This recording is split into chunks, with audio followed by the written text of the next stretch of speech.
Chapter 16. Rainy Night in Wa City. 8. Doomsday Spiritual Artifact Master. Concentric circles my person. I'll take care of it. Concentric circles. Brother Zhang. Someone is approaching, Zhang Hao said. His eyes fixed on the window as he promptly relayed the message to Zhang Rui. Zhang Rui had just finished counting the quantity of medicines when he heard this and looked up to the rain outside. Despite the continuing severe weather with thunder and rain, two figures emerged from the misty boundary between sky and earth. A slender girl held a massive iron umbrella, steady against the wind and rain, while using one hand to push a wheelchair with a young man leaning against it. As everyone squinted, trying to discern the identity of the newcomers, Zhang Rui had already opened the warehouse doors and dashed into the rain. You're back? He ran a few steps to reach Song Ke, his gaze fixed solely on her figure. You're not injured, right? Quote, no. That's good. Come in first. The rain outside is too heavy.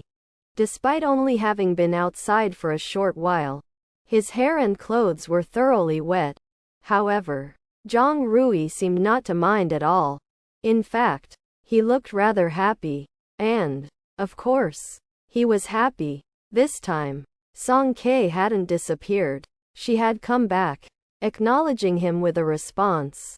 Song Ke closed the large umbrella and entered the warehouse with him. We've already found the fever-reducing medicine. As a precaution, we've also prepared some other prescription medicines to bring back. Zhang Rui explained the current situation to her. His attention shifted to the man sitting in the wheelchair, whom he had belatedly noticed. And this gentleman is, quote, he. Song Ke hesitated, mainly because she wasn't very articulate, and the situation with Zhuang Qingyan was quite complicated. For a moment, she didn't know where to start. After Song Ke's brief trip outside, bringing back an unfamiliar man, her unusual behavior had already attracted attention. The others huddled nearby, secretly sizing up the situation. However, they had interacted with Song Ke several times before, so their curiosity was more innocent than malicious. Facing the crowd's gaze, Zhuang Qingyan coughed a couple of times. Hello, everyone. I'm a pharmaceutical researcher at the neighboring Qingsong Biotech. Before the apocalypse, I was conducting closed-door experiments at the company. Unexpectedly, I've been trapped in the research building for several days now. Fortunately, this fellow student Song rescued me while passing by. He let out a sigh with a lingering fear, giving the impression of someone who had narrowly escaped a disaster. I'm really grateful. If it weren't for student Song, I'm afraid I might not have made it out. Song Ke, quote, well, she didn't need to explain. This person had already concocted a complete story, and he said it so earnestly, shifting focus away from the real issues. Not a single truthful word. What pharmaceutical researcher? What closed-door experiments? At his place, experiments meant poking people's eyes with pens or splashing sulfuric acid on their faces. Right? Song Ke grumbled inwardly, but outwardly, she maintained her composure and didn't expose him. Zhang Rui noticed the slight twitching of her expression and whispered, Song Ke, come over here for a moment. Song Ke followed him a few steps away from the crowd. Is this person truly someone you rescued from Qingsong Biotech? Quote, yes. Though there were some discrepancies in the details, the outcome was indeed as such. Without a doubt. You intend to take him back to the safe zone? Quote, yes. Zhang Rui's brows gradually furrowed. Is that not okay?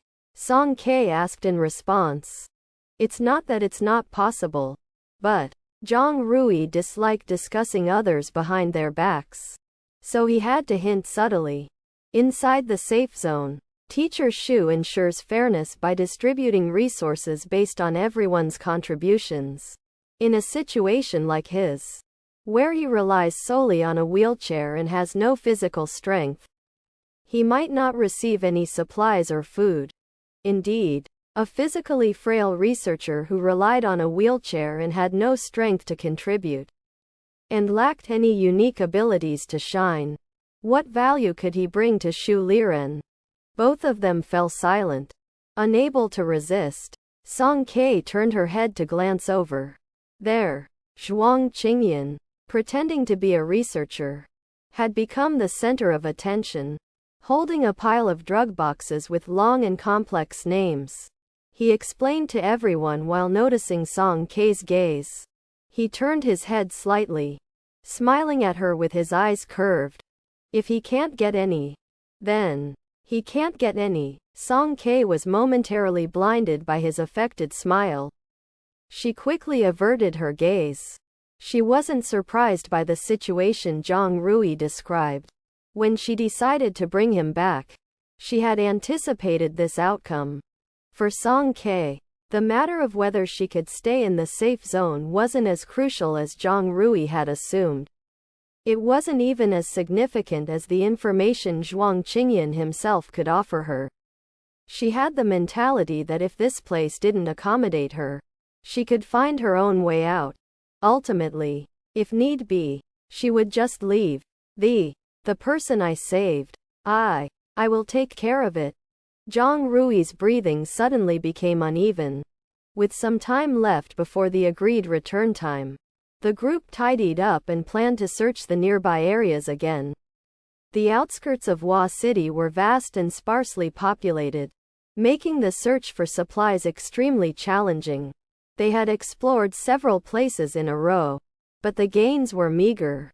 As the days of the apocalypse passed, fewer and fewer people were seen outside. The local residents had either fled to higher-level cities or hoarded supplies in their homes. With limited resources and no basic productive capacity, consumption continued unabated. Sooner or later, everything would run out. Kang Ziqi walked and muttered in puzzlement. Why do I feel like there are fewer zombies recently? Is it just me? Quote, Zhang Hao replied. It's not your imagination. The frequency of zombie appearances is indeed decreasing. No way? Zombies are afraid of rain too? Quote, I don't know. Logically they shouldn't be. Damn. Where did the zombies go? Quote, the boys conversed up front, while Song Ke held the umbrella for Zhuang Qingyan and trailed behind them. The group was large, and it wasn't convenient for the two of them to communicate privately. They didn't have time for whispered conversations along the way. Finally finding a canned food factory, when the group dispersed to load supplies, Song Ke seized the opportunity. She wheeled Zhuang Qingyan to a corner of the wall, and asked, Can you answer my questions now? Quote, leaning his chin on his hand, Zhuang Qingyan, completely helpless, was pushed by the stammering girl. After a moment's thought, he nodded. Well, I can answer. But let's make one thing clear first. Only 3 questions per day. Why? Song Ke was shocked. He never mentioned this condition when negotiating with her. Zhuang Qingyan pointed to the wheelchair and smiled leisurely. How should I put it? Tisk. I'm disabled now. I should still keep some tricks up my sleeve. Right? What if you've asked all the questions you wanted and you feel I'm not valuable anymore? Then you just don't need me. Song Ke. Quote, this person was really shameless. Her cheeks puffed with anger. But luckily she had the foresight to confirm with him. How can I be sure what you're saying is true? Quote, Zhuang Qingyan looked hurt by her suspicion. We're complete strangers. What benefit would I gain from lying to you? Quote, a bit of twisted reasoning there? Well, she did save him.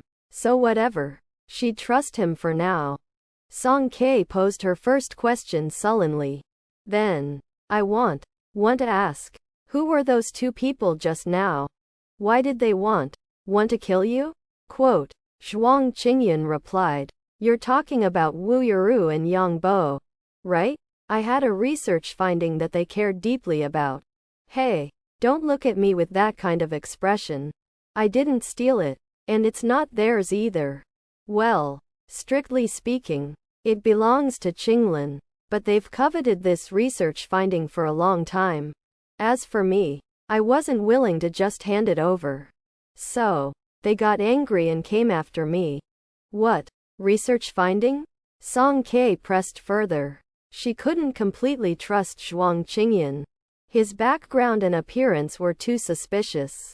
And what kind of research finding could prompt two ability users to resort to killing? Even going so far as to silence someone? Zhuang Qingyan raised his gaze and smiled playfully in response. Are you sure you want to ask? Explaining this finding will take more than a few days. And this would already count as your second question. No, it shouldn't. Song Ke's frustration grew. Shameless. This person was just shameless. Not getting the upper hand in the conversation and unable to outmaneuver him in wits. Song Ke was close to losing it. She swiftly wheeled the wheelchair in circles a few times and then, coincidentally, aimed it towards the direction of the main gate. She lifted her feet off the ground, releasing her hands on the handles. Student song. Let's talk peacefully. Don't resort to violence. The front wheels of the wheelchair lifted slightly. If Zhuang Qingyan dared to play tricks on her again, Song Ke was ready to send him rolling headfirst into the pouring rain. After gaining the upper hand, Song Ke released a sigh of frustration. She assertively posed her second question. What exactly is my ability? Quote, Zhuang Qingyan had figured it out. The young girl didn't trust him. And she was truly determined. She wanted him to give up some information first before she would reciprocate. Otherwise, she might just abandon him along the way. He pondered for a moment, then asked, can you manipulate the form of objects? Quote, Song Ke didn't say a word. She casually picked up an empty pineapple can nearby. In an instant, the can transformed into a shiny dagger as she waved it forward. A glint of deep blue light passing through it. Zhuang Qingyan nodded. For the time being, known abilities can be roughly divided into three categories: mental abilities, physical enhancements, and mystical. Mental abilities mainly involve controlling elements and telekinesis. For instance, the gold element is widely recognized as a strong offensive ability. From the surface, you possess a commendable gold element ability, but being able to transform weapons already signifies your command over materialization. Compared to other superhumans of the same level, you would be more powerful. He pointed at the dagger in Song Ke's hand. Just like this. Quote, spiritual weapon, Song Ke interjected. Spiritual weapon. Although it looks like a knife and feels like a knife, it isn't an actual knife. It's the external manifestation of your gold element ability. If I'm not mistaken, you should be able to manipulate it with ease. Turning her palm, the dagger disappeared into thin air, leaving no trace. Zhuang Qingyan paused. Song Ke's control over her ability was incredibly precise. Her ability to switch weapons in battle was seemingly unrestricted. Forget just being in the gold element. She was likely among the most powerful and dominant of all awakeners. He continued. Physical enhancement superpowers are more common.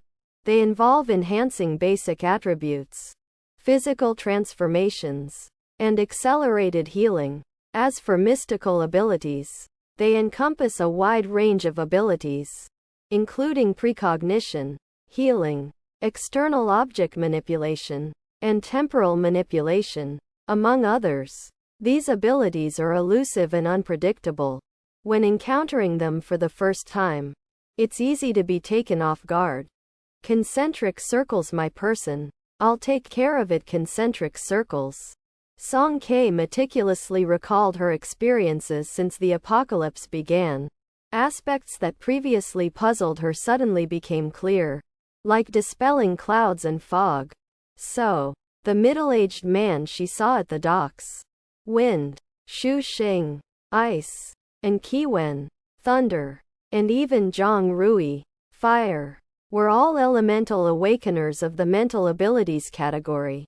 Zhang Qi's strength, Wu Juman's teleportation were both attributes of physical enhancement. As for mystical abilities, the tracking pen of Wu Yuru and the sulfuric acid test tube of Yang Bo had just proven to be incredibly unpredictable.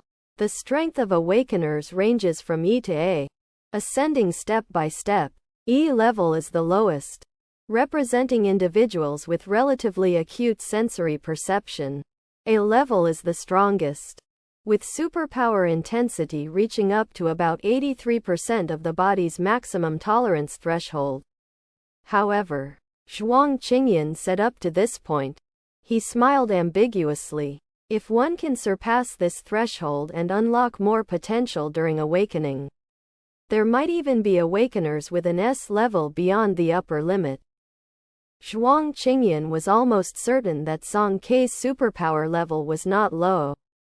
Not only could she externalize her abilities, but her physical qualities also far exceeded those of ordinary physical enhancement awakeners. Not to mention the precise and fierce combat skills she displayed at Qingsong Biotech. Which was why he had thought it over and ultimately decided to hug her thigh. You could easily defeat 2 C-level awakeners, which would suggest your level is probably above B and might even be A. However, superpower reactions have a strong variability. To get the most accurate data, we'd have to rely on authoritative testing equipment. Song Kei remembered something. Testing? Is it that kind of black box with lots of wires? Quote, you've seen one? Zhuang Qingyan was mildly surprised. But what you're referring to seems to be the most basic superpower detection device. An outdated product. Aside from assessing whether the subject has superpower fluctuations, it doesn't serve any other purpose. I'm actually curious. Where did you see one? Zhuang Qingyan stared at Song Kei with interest. The most advanced R-type superpower detection devices of the Alliance were all stored in various Qinglin research institutions. Portable versions that were available on the market were mostly owned by the military. If Song Kei had undergone superpower testing, would those people have allowed her to leave so easily? I've seen it, but it was broken. Song Kei felt irritated recalling the incident. She briefly recounted her evacuation from District 177, omitting the part where she rescued someone and the objective fact that the testing device exploded because of her. Ah, what a pity, Zhuang Qingyan sighed after hearing her story. Pity? For what? Quote, tilde don't misunderstand. I'm pitying those people. Zhuang Qingyan looked out at the pouring rain outside the door, his gaze becoming distant. Azure Phoenix? He hadn't heard about them for a long time. As the once most glorious fighting force of the Alliance, they had fallen to the point of needing to recruit awakeners from civilians. Could that not be considered a pity? With only one question left to ask, and with Song Kei having too many questions in mind, she was paralyzed by indecision. So, she temporarily put the matter aside, planning to ponder over it once she returned to the safe zone. With limited supplies of her own and now the added burden of another mouth to feed, she had to accompany Zhang Rui's group in scavenging the canned food factory. In the process, they managed to collect a variety of strawberry, peach, and orange canned fruits. During this time, Zhuang Qingyan remained silently seated in the wheelchair. Song Kei inexplicably felt that when he was quiet, he wasn't as annoying as she had initially thought. Half an hour early, the group returned to Hua City No. 1 Middle School, waiting for Lu Zixuan to open the door. As the appointed time arrived, the wall recessed, and the superpower door opened punctually. Lu Zixuan appeared and couldn't wait to ask, "Did you find the medicine?" Zhou Anqi woke up, But the fever hasn't gone down. We found it, Zhang Rui nodded. Lu Zixuan breathed a sigh of relief. That's good. Her ability has awakened. Zhou Anqi's awakening had been a foregone conclusion even before Zhang Rui and the others returned. There was a subtle magnetic field sensitivity between awakeners. Earlier in the morning, Lu Zixuan sensed energy fluctuations in her. He immediately reported it to Xu Liren. However, she was mentally weak due to the high fever, making it difficult for her to speak. This continued until Zhang Rui's group returned with life-saving medicine. Xu Liren took the medicine box and after several checks, had Cao Yi feed it to Zhou Anqi to take. Anqi, how do you feel now? Quote, Zhou Anqi leaned weakly against Cao Yi. Hearing the question, she merely raised her eyelids. She was now the focus of everyone's attention, with everyone looking at her expectantly.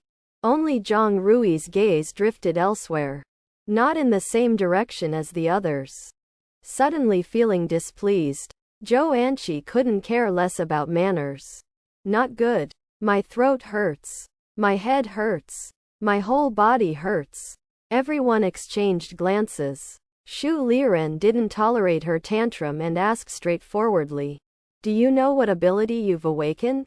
Quote, what kind of ability I've awakened is none of your d*mn business. Zhou Anqi, in the midst of anger, was about to blurt out a rude retort. However, upon seeing who was asking, she forcibly swallowed her words, lowered her head, thought for a moment, and honestly replied, I've always been afraid of getting hurt since I was little, worried that scars wouldn't look good. When I just awakened, I could vaguely sense something related to wounds. Wounds. Xu Liren's eyes lit up. He called over the guy who had gone out with Zhang Qi last time. Although he had managed to escape the starship explosion, his arm and leg were still bruised and had not been properly treated. They had even begun to fester. Zhou Anqi stared at the ghastly wound, looking at it with disgust for quite a few minutes. Eventually, with Xu Liren's encouragement, she placed her hands over the wound through the gauze. About 10 minutes later, sweat started forming on her forehead, and she slowly withdrew her hands. The guy eagerly removed the gauze, only to find that the wound had completely healed. His skin was as good as new. Not a scar left. He excitedly hopped in place, no different from any regular person in his movements. Witnessing this miracle with their own eyes, the atmosphere in the safe zone ignited like a spark, bursting into an uproar. It's a healing type ability. Quote, really? Are you not joking? Quote, this is amazing. We won't have to worry about injuries anymore. Quote, come on. Do you think Miss Zhou would be kind enough to heal you? Quote, that's true. Got excited for nothing. Xu Liren smiled gently and kindly advised Zhou Anqi to take her medicine on time. Rest well. And then stood up to attend to other matters. Just as he did so, Zhang Rui walked over to him and whispered, Mr. Xu, Song Ke brought someone back. Oh? Who is it? The delight on Xu Liren's face hadn't faded yet, and he nodded unconcernedly. I'll go take a look. When the others swarmed around Zhou Anqi, only Song Ke stood there like a wooden pole, rooted to her spot. Of course, Zhuang Qingyan, who fancied himself as the disabled person, also remained still, calmly watching the crowded scene. Your classmate seems to have awakened. Don't you want to join the excitement? Quote, no need. Oh, you don't want to see the excitement?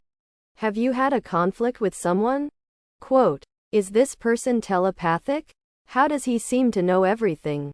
Song Ke was speechless, poking at the wheelchair's wheel with the tip of her foot, making the wheelchair spin chaotically. Zhuang Qingyan in the wheelchair was affected by the chaos, and his perspective spun around, forced to face multiple directions. However, he didn't seem annoyed at all. He maintained his smile and continued teasing her. Really? Did I hit the nail on the head? You really have a grudge with someone? Quote. This only made Song K angrier, causing her to spin the wheels even faster. While the two were playfully bickering, Shu Liren and Zhang Rui stopped in front of them. Song K, I heard you brought back a stranger. Song K's actions came to a halt, and the faintly expressive look on her face vanished instantly. In the awkward silence, she suddenly recalled Zhang Rui's mention of the distribution according to work system. She forced herself to speak stiffly. You don't need to give. Give him supplies. I will take care of it. Shu Liren's expression turned sour as he scolded her in a low voice. What do you think this place is? Quote. The girl in front of him lowered her gaze, presenting a rebellious appearance. It was like this before, and it's still the same now. Shu Liren had taught for many years, and while Song K wasn't the most unruly student he had seen, she was certainly the most stubborn. She would never learn to be submissive. Suppressing his impatience, his tone grew even more stern. The safe zone is the result of everyone's hard work. Back then, we were willing to take you in because of the fate between teachers and students. Not so you could act capriciously. You saved someone on a whim today. Who knows if you'll pick up a cat or a dog tomorrow? If this continues, teacher won't be able to manage it. Song K's mind went blank, and she automatically started her turtle reciting scriptures technique, allowing her thoughts to wander freely. Shu Liren's words entered her left ear and swiftly slipped out of her right, coming and going lightly, leaving no trace behind. Unluckily for her, her act of pretending to be dead didn't escape the notice of another.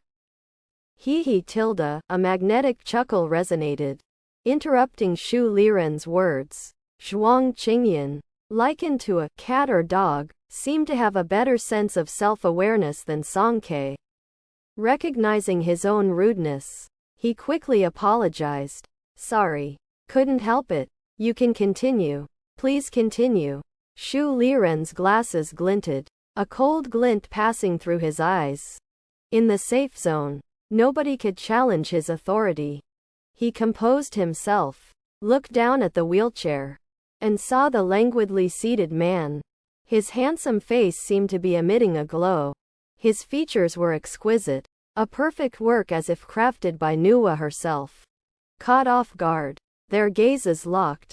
Zhuang Qingyan arched an eyebrow, his smile unchanged, but Shu Liren, as if struck by lightning, paled in disbelief. He appeared complex, even a touch frightened, staring at Zhuang Qingyan. Innocently and perplexedly, Zhuang Qingyan said, Mr. Shu? Are you okay? Quote. Shu Liren gazed at him for a long time, not detecting anything unusual. He let out a suppressed breath. I'm fine. He then turned to look at Song K, his expression cold. Song K, you brought this person here, and we have no obligation to take care of him. You are responsible for him yourself. Furthermore, this is the last time. Zhang Rui quickly left a message, I'll find you later, and followed Shu Liren as they left. Once they were far away, Song K asked in confusion, what's wrong with him? He was having a normal conversation and then suddenly collapsed. It's pretty unsettling. Maybe he had a sudden illness? Quote. Zhuang Qingyan looked at Shu Liren's departing figure and smiled. Tien. Hugging someone's thigh, attaching yourself to someone powerful. Nuwa, the mother of humankind, the goddess of nature, order, fertility, and marriage. Chapter 17. Rainy Night in Wa City. 9. Doomsday Spiritual Artifact Master. Concentric circles, get out of here, concentric circles. Song K stared at his smile, a chill running down her spine, and a row of goosebumps appeared on her arms. She recalled the ancient court dramas that Aming enjoyed. Occasionally, when she had free time, she would catch a glimpse of them. The way Zhuang Qingyan smiled was just too similar to the beautiful and sinister main antagonist in those dramas.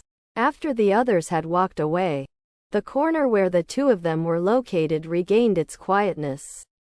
Zhuang Qingyan suppressed the smile on his face, and his expression finally appeared somewhat normal.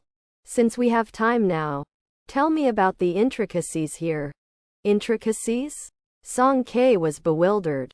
The safety zone you brought me to. Surely you can't know nothing about it? Quote, of course. She wouldn't know nothing. On the first day she entered, she cleverly asked Tian Yi for information. Song Ke straightened her chest full of confidence. Go ahead and ask. What is the organizational structure and management model here? Who are the main leaders? How are the awakeners, as a scarce resource, allocated? Quote, Song Ke was taken aback for 2 seconds, hesitated, and shook her head. How is defense and patrolling arranged? What are the rules? Are there any taboos? Also, have you noticed any unusual places? Quote, defense? Unusual? Song Ke continued shaking her head. She had no idea. Quote, Zhuang Qingyan couldn't continue his questioning. After a while, he helplessly rubbed his forehead. Student Song Ke, can I ask, what do you do every day? Quote, eat, sleep, and fight. Fight zombies. So, not really using your brain. Huh? Very well. Perfectly reasonable. Can't find any faults. Song Ke glanced at Zhuang Qingyan's expressionless face, guiltily fiddled with her fingers, and the next second she shouted, Tian Yi. Quote, it's okay. If she couldn't explain, there's someone who can. Tian Yi's ears were quite sharp. He heard her call from quite a distance and hurriedly ran over. Bouncing. Hey, here I am. What's up? Quote, Song Ke pointed at Zhuang Qingyan. Can you tell him about the safety zone? Quote, Tian Yi had been curious about Zhuang Qingyan for a long time. He had wanted to approach him outside but didn't dare. Now that he had the chance, he immediately came over with enthusiasm. Brother Yan. Can I call you Brother Yan? You were also saved by Song Ke, so we could consider it as having a deep connection. Right? What do you want to know? I will definitely tell you everything. Zhuang Qingyan keenly caught the also in his words, gave Song Ke a slow, deliberate glance. Oh, the little girls in the wholesale business of saving lives. Huh? After Song Ke passed the baton, she released her mental burden, lowered her head to rummage through her backpack. Not noticing his gaze, Zhuang Qingyan also stopped looking at her, saying, I want to understand the personnel structure here. Let's start from the beginning. How did you all come here? Quote, Tian Yi responded with an oh, and began talking about the origin of the safety zone. He recounted from the advent of the apocalypse, the first wave of zombie outbreaks, Shu Liren leading them in a hurried retreat, and he continued all the way to the current situation. Zhuang Qingyan occasionally interrupted with questions he was particularly concerned about. Tian Yi couldn't answer them all, but after some thought, he spoke for a long time. Song Ke, who was by the side, was getting bored. With one hand, she knocked and twisted, opening a can of orange slices. She buried her head in the can.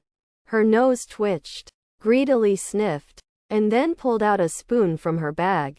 Happily stuffing it into her mouth, she quickly finished a can. So, the number of awakeners among you isn't large?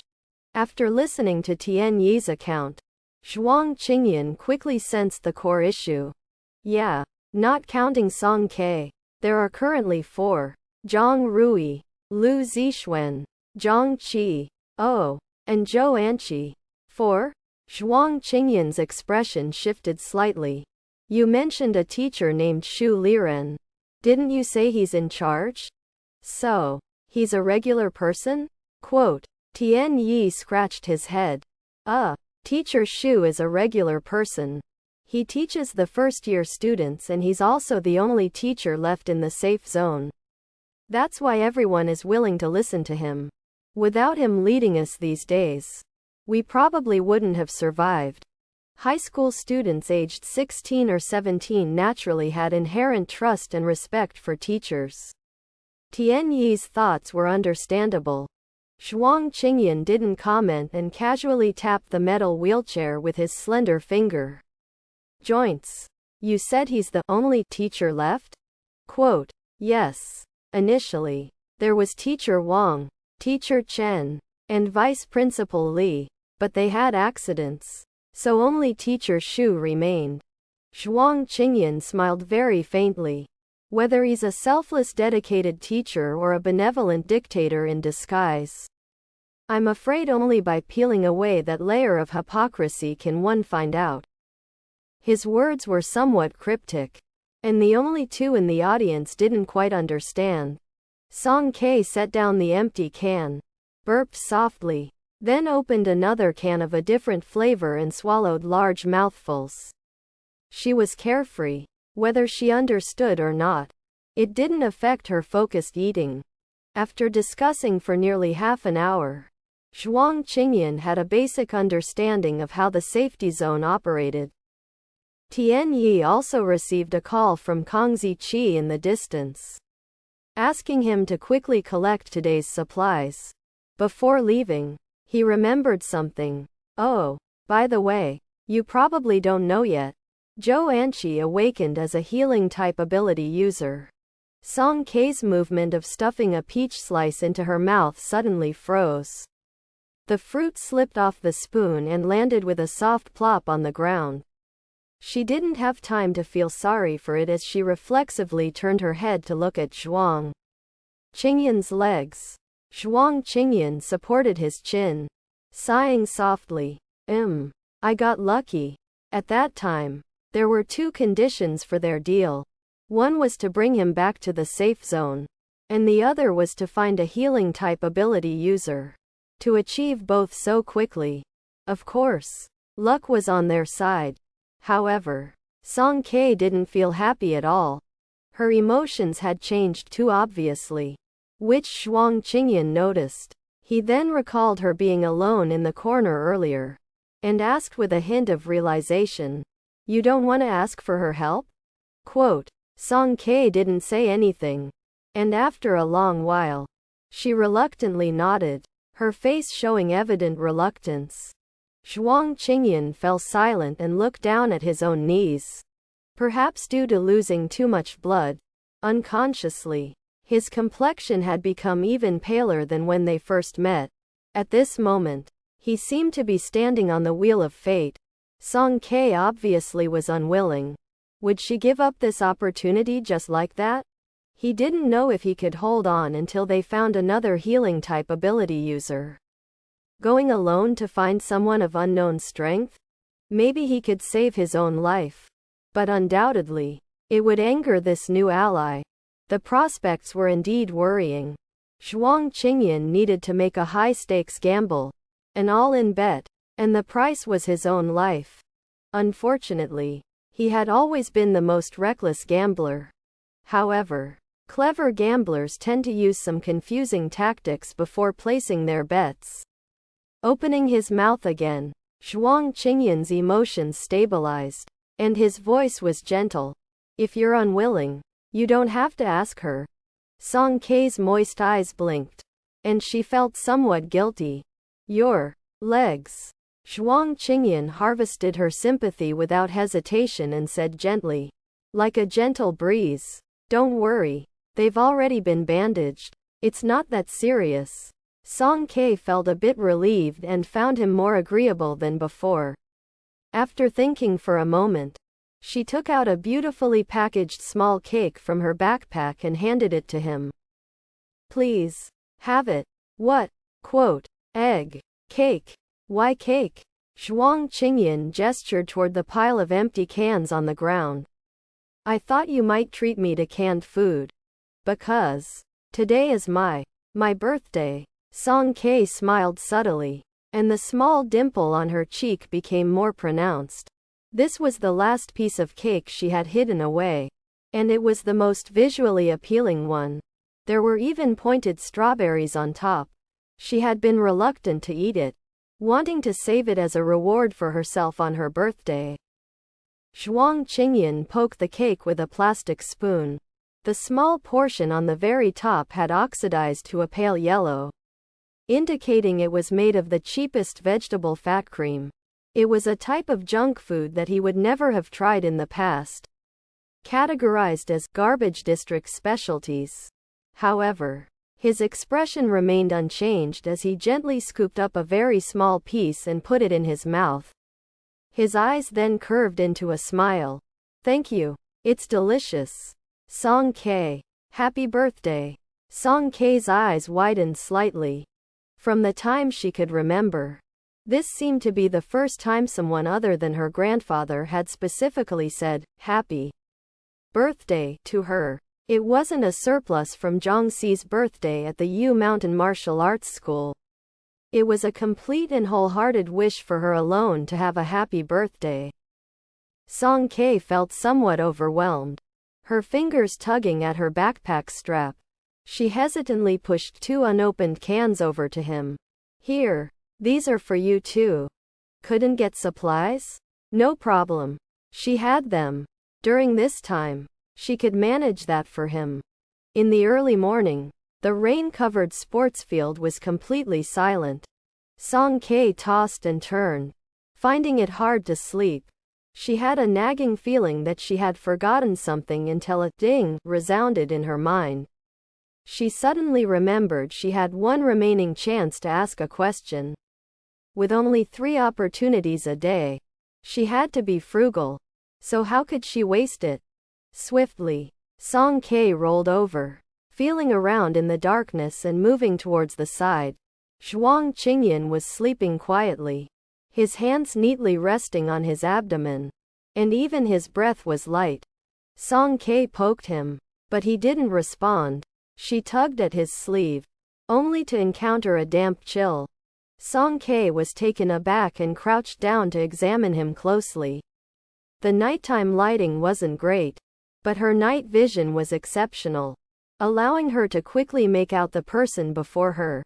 Zhuang Qingyan was covered in cold sweat, his face pallid, his jet black hair hung on his forehead, and he looked extremely unwell. He had been drenched in rain during the day, hadn't changed his clothes, and spent the night in the cold and wet. Now his wound had deteriorated rapidly, and he had lost consciousness. Song K rolled up his pant leg, and the white bandage was stained with a large patch of glaring red, like vividly blooming nirvana flowers. She gently pressed on the broken leg, and the fragmented bones were like mush, devoid of any support, completely contradicting what he had said about it not being that serious. The injury was even worse than she had imagined. Zhuang Qingyan. Zhuang Qingyan. Song K urgently called his name while tapping his face. She applied a bit too much force, accidentally knocking his head askew. His handsome face had lost its vitality and slowly tilted to the side. "This can't be." Song K was startled, quickly supporting his head, pressing her ear to his chest. She was relieved to hear a faint heartbeat. Song K anxiously picked at her fingers, wondering what to do. Regardless of his words, he probably wouldn't make it through the night, but to save him, the only option now. She raised her gaze and looked in another direction. It was pitch black there, with faint signs of vitality shimmering. Go ask that person? Even if they were willing, getting them to act wouldn't be that easy. What bargaining chips did she have to exchange? And what kind of price would she need to pay? A voice deep within her kept urging her. Give up. Don't bother. After all, they had only known each other for less than a day. Leaving him behind wouldn't matter much. There must be more than one person who knew the truth about the apocalypse. She could always go outside and capture another researcher. Forget it. But for some reason, Zhuang Qingyan's voice kept flashing in her mind. He had said to her, Song Ke, happy birthday. Song Ke closed her eyes, and when she opened them again, she stood up with a swish. She picked up Zhuang Qingyan and placed him in the wheelchair. Hasty and disordered footsteps. The intense friction of the wheelchair against the ground. This commotion woke up a large group of people who were sound asleep. Who's making noise in the middle of the night? Quote, is something wrong? Did zombies break in? Quote, who broke in? Quote, flashlights flickered, and a group of people at the center of the safe zone sat up warily, pushing Zhuang Qingyan in the wheelchair.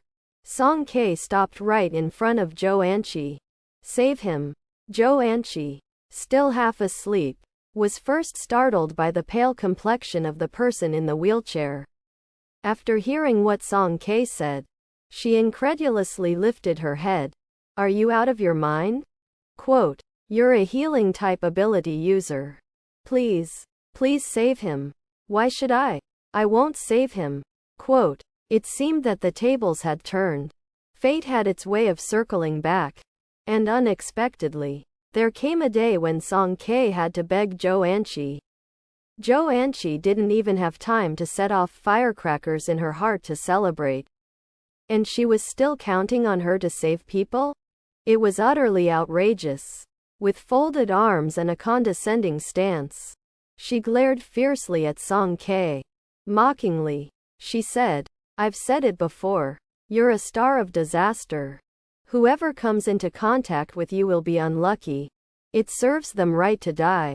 Let's see who you can deceive from now on. Quote, Zhou Anqi's eyes were filled with resentment and malice. Song Ke knew that continuing to talk to her was futile.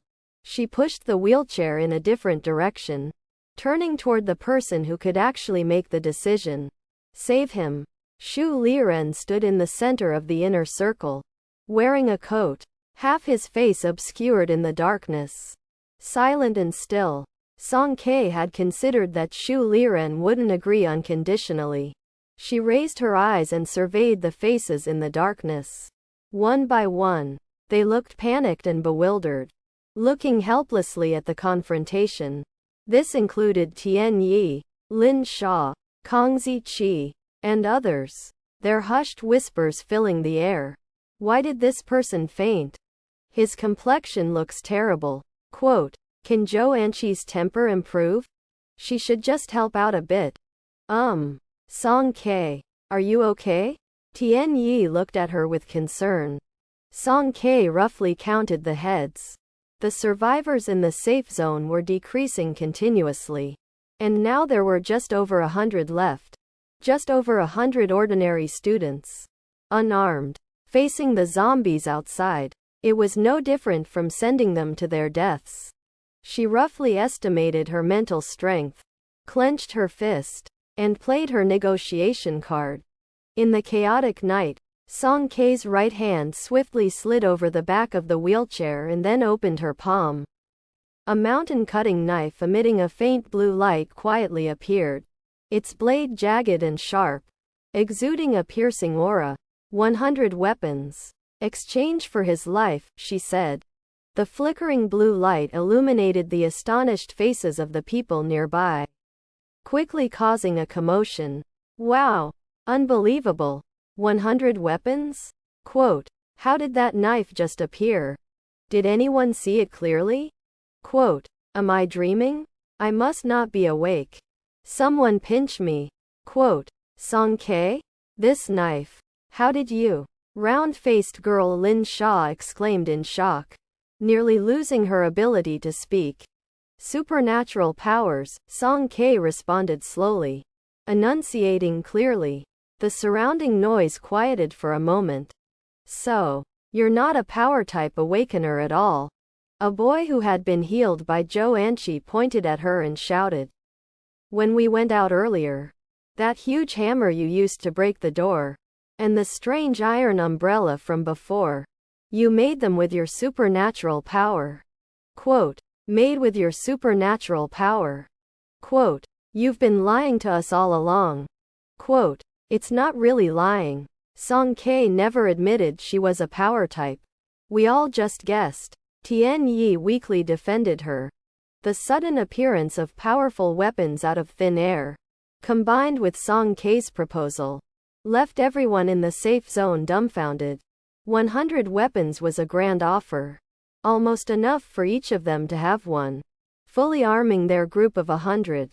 People were uncertain, whispering and discussing among themselves. Taking advantage of the distraction, Cao Yi's expression shifted slightly. She leaned in and said something to Zhou Anqi. Shu Liren took the spiritual weapon mountain cutting knife from Song K's hand. After observing it for a moment, he suddenly, without any warning, swung at a nearby volleyball pole. Crack! The sturdy steel pole snapped, and the volleyball net fell to the ground. He weighed the handle of the knife, his expression no longer calm. He suddenly looked up at Song K. Weapons of equal quality. Are you sure you can provide 100? He inquired. I can. When can the delivery be made? Quote, within half an hour. Exchanging spiritual weapons for Zhuang Qingyan's life was the only valuable bargaining chip Song K could think of.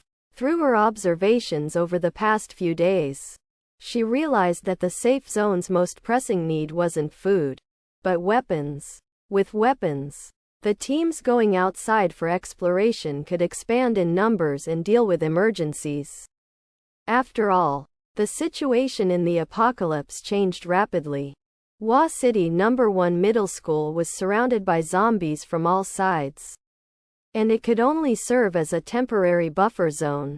How long the safe zone could truly remain safe was uncertain. No one could guarantee that.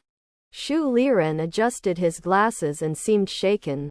However, he neither directly agreed nor disagreed. He appeared to be waiting for something. I don't agree. Why should I save him? Zhou Anqi, who had been ignored for a while, suddenly interjected, complaining discontentedly. Shu Liren gave her a faint glance, his eyes behind the lenses devoid of warmth. Why don't you agree? Quote, it's my own ability. I have the right to decide. Zhou Anqi said, her voice faltering for a moment, her gaze suddenly distant, as if a momentary sense of familiarity and fear enveloped her. Her voice grew quieter, her teeth chattered, yet she continued to insist defiantly, straining her neck. You can ask me to save him, but I have a condition. In the dim light, Shu Liren's tone took on a deliberate inducement. You're right. So, what's your condition? Quote, everyone's gaze focused on her. Zhou Anqi's fear diminished, and her courage gradually grew. I dislike Song K. If you want me to save him, she has to kneel down and kowtow to me twice, crying and begging for forgiveness. Then she can get out of here. Quote, Cao Yi closed her eyes, her nails digging deep into her palm. Idiot. This idiot. She had made everything so clear to her. The immediate priority was to get Song K out of the safe zone. Yet here she was adding unnecessary drama. Zhou Anqi. Zhang Rui's stern voice interrupted her. It's already this late. Can't you stop acting crazy? Quote, this is going too far. Song K is an awakener, Zhang Hao said with a serious expression. What's the big deal about being an awakener? I'm a healing type ability user. She can only produce some worthless junk. Is she more important than me? If you're not happy with this, why don't you go save him? Don't come begging me. Quote, Shu Liren remained silent. He looked at Song K, then turned his gaze to the unconscious man in the wheelchair. Lost in thought, an unruly piece on the chessboard, a disabled pawn whose potential was uncertain.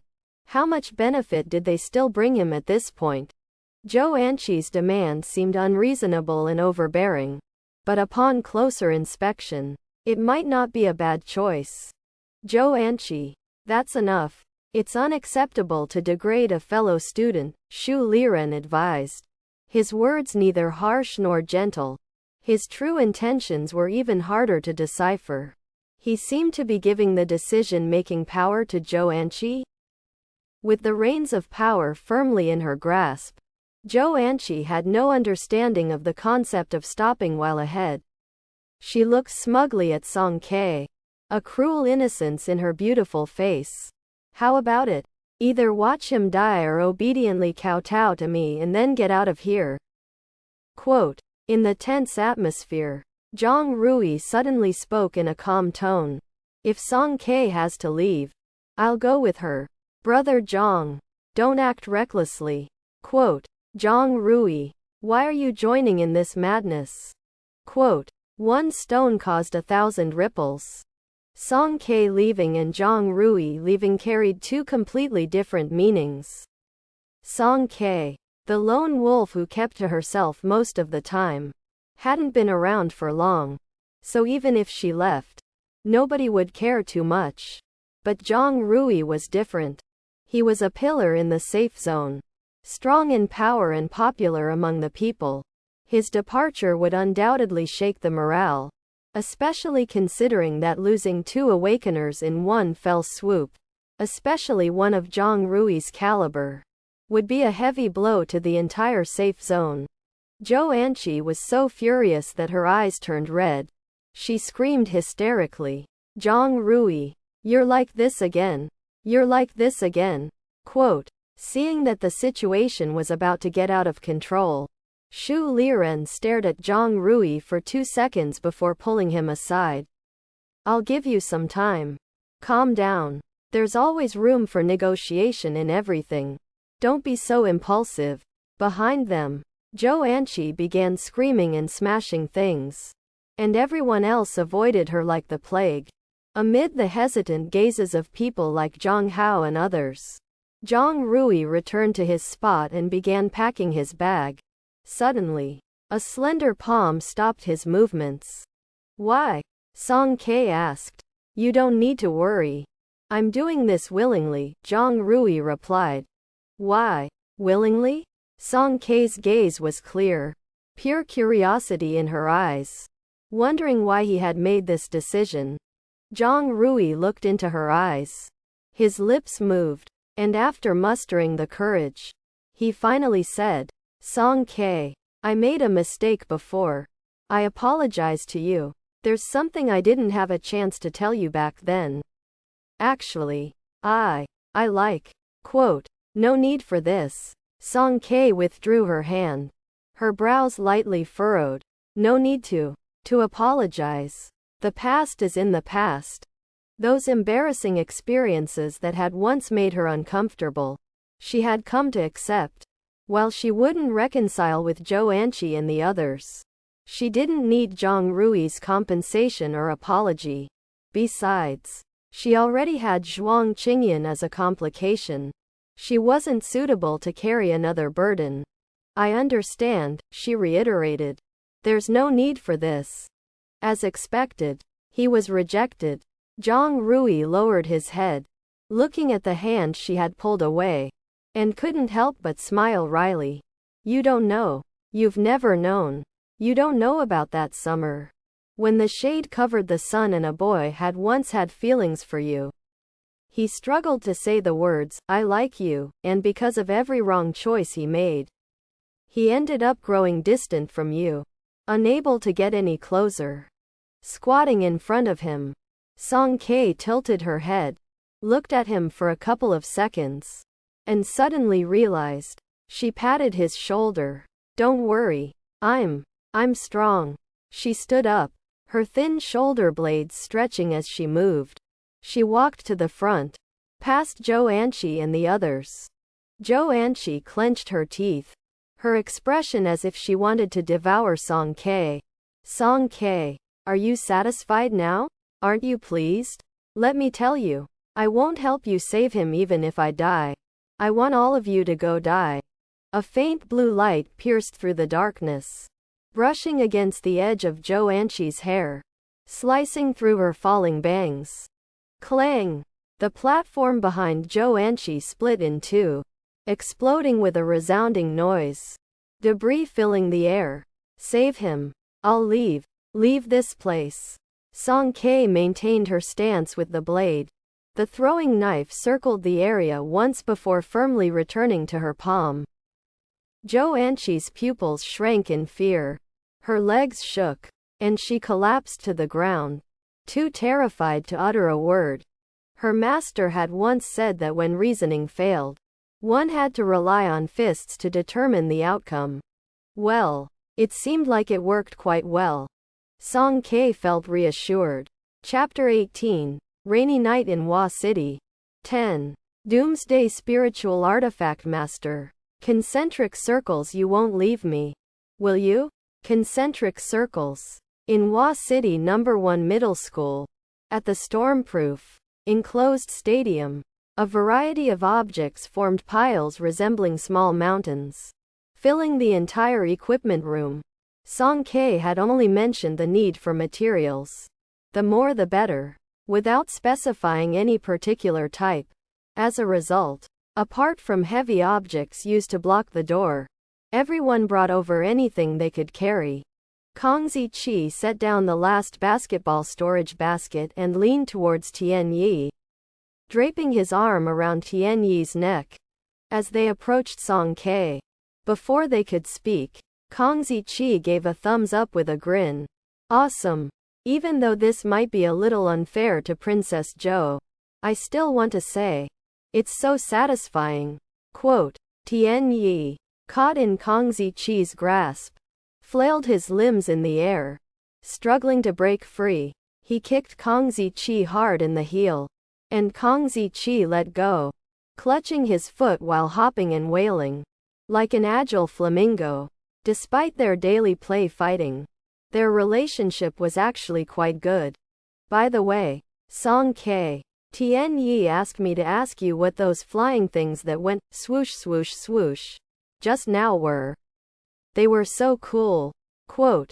Kong Ziqi, you were the one who wanted to ask in the first place. So why blame me? Tian Yi retorted indignantly. Oh come on. Isn't it the same if you ask or I ask? Kong Ziqi chuckled, then leaned closer to Tian Yi's ear, whispering, you're quite close to her. Ha tilde. Song K didn't keep it a secret either. Taking something out of her pocket.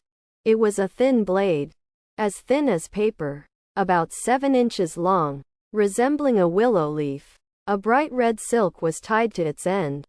In the dim indoor light, the blade's surface was covered with a faint blue glow. Kong Ziqi let out a whistle and his eyes lit up. For you. Seeing how much he liked it, Song K handed him the throwing knife generously. Really? Well then, I won't hold back. Kong Ziqi was ecstatic and accepted it without hesitation. Joking aside, there was no need for hesitation. This wasn't an ordinary throwing knife. It was a legendary supernatural throwing knife. It could cut through iron like mud and hit the target every time. Even if he didn't know how to use it, it was still great for warding off evil spirits. Song K, are you really leaving? Tian Yi asked in a low voice from the side. Yeah, once Shuang Qingyan gets better, then I'll leave. Tian Yi's tone held a hint of reluctance as he murmured. Oh. He was a reserved person, unable to voice his thoughts within the safe zone. Even Zhang Rui couldn't convince Song K, and coupled with Xu Liren's silent approval, it seemed that Song K's departure was an unchangeable outcome. After Kong Ziqi and Tian Yi had moved the things, they closed the door and left, leaving only Song K in the spacious equipment room. Faced with a room full of equipment, Song K's expression turned focused. She placed her hand on the nearest metal rack, and in an instant, the rack, nearly 2 meters high, vanished on the spot, transforming into 3 brand new entrenching shovels. This process continued with the second and third items. Like a meticulously organized assembly line, a large number of standardized weapons lined up in perfect order under Song K's guidance, revealing their imposing momentum. At the same time, connected to over 100 spiritual tools, Song K accelerated the drainage of her abilities. and the immense spiritual energy gradually became insufficient. Reaching its limit, with a thought, she severed her connection with this portion of energy. Almost instantly, Song Kei realized that she had lost her connection with these spiritual tools. This was her first attempt at cutting off spiritual energy. She gazed at the entrenching shovels in her hands, pondered for a moment, and released her spiritual energy again. After a few seconds, the newly formed spiritual tools were destroyed and dissipated, but the spiritual energy within them didn't return to her body. After severing the connection, did the spiritual energy become unidirectional and unable to be retrieved? In this way, these spiritual tools no longer required her effort to sustain them. While their power might decrease, they would be more easily circulated. Song Kei had left a safeguard. She discreetly marked each handle of the spiritual tools based on their natural rate of consumption. The energy within this batch of spiritual tools could last for about 2 to 3 years before depleting and causing the tools to shatter and vanish. 100 weapons. Although this wasn't her current limit to bear, the enormous energy consumption over a short period had still put a considerable burden on her. Counting the shimmering spiritual tools on the floor, Song Kei slowly rested and drank water, recovering her exhausted mental energy. Considering the users were a group of high school students with no combat training, she only transformed 2 types of weapons: machetes and entrenching shovels. These 2 types of cold weapons were easy to handle and versatile, suitable for both defense and offense, especially effective against zombies. There were people guarding outside the equipment room. When Song Kei emerged, several key members of the safe zone walked over to her and entered the room to tally the quantity. Song Kei didn't move. 100 weapons. No more, no less. She had handed them over. How to distribute them was an internal matter for them.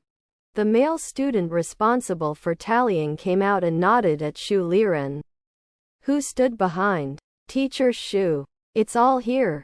With the deal completed, Song Kei couldn't be bothered with the insincere conversations and left without looking back. On the other side, treatment for Zhuang Qingyan was underway, but the situation wasn't going smoothly. Zhou Anqi seemed a bit queasy at the sight of blood. Zhuang Qingyan's broken leg was terrifyingly misshapen. Just looking at it made her turn pale, and she often had to stop to cover her mouth and rush to the side to vomit. Song Kei brought over a stool, sat in front of her, and stared for a while. Unexpectedly, she grabbed Zhou Anqi's wrist, and Zhou Anqi tried to pull away instinctively. But Song Kei's strength was too great. Her grip was as unyielding as steel claws.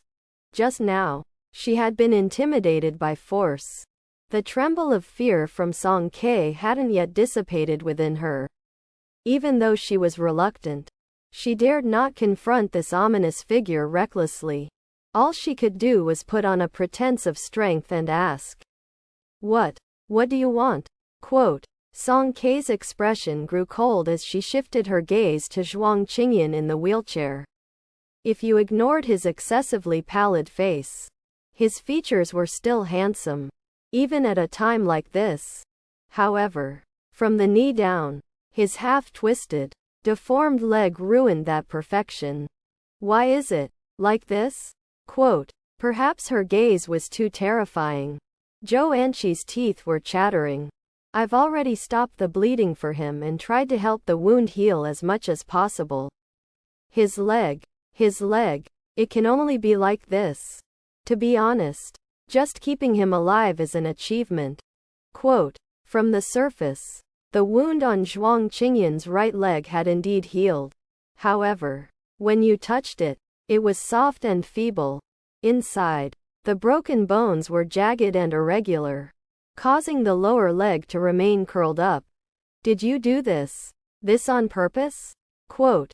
Zhou Anqi, overlooking her fear, stood up angrily. Song Kei, stop spouting nonsense. This has nothing to do with me. His leg is broken like crushed ice. I'm not a doctor. How would I know how to set it? Besides, my spiritual energy was automatically absorbed when it came into contact with him.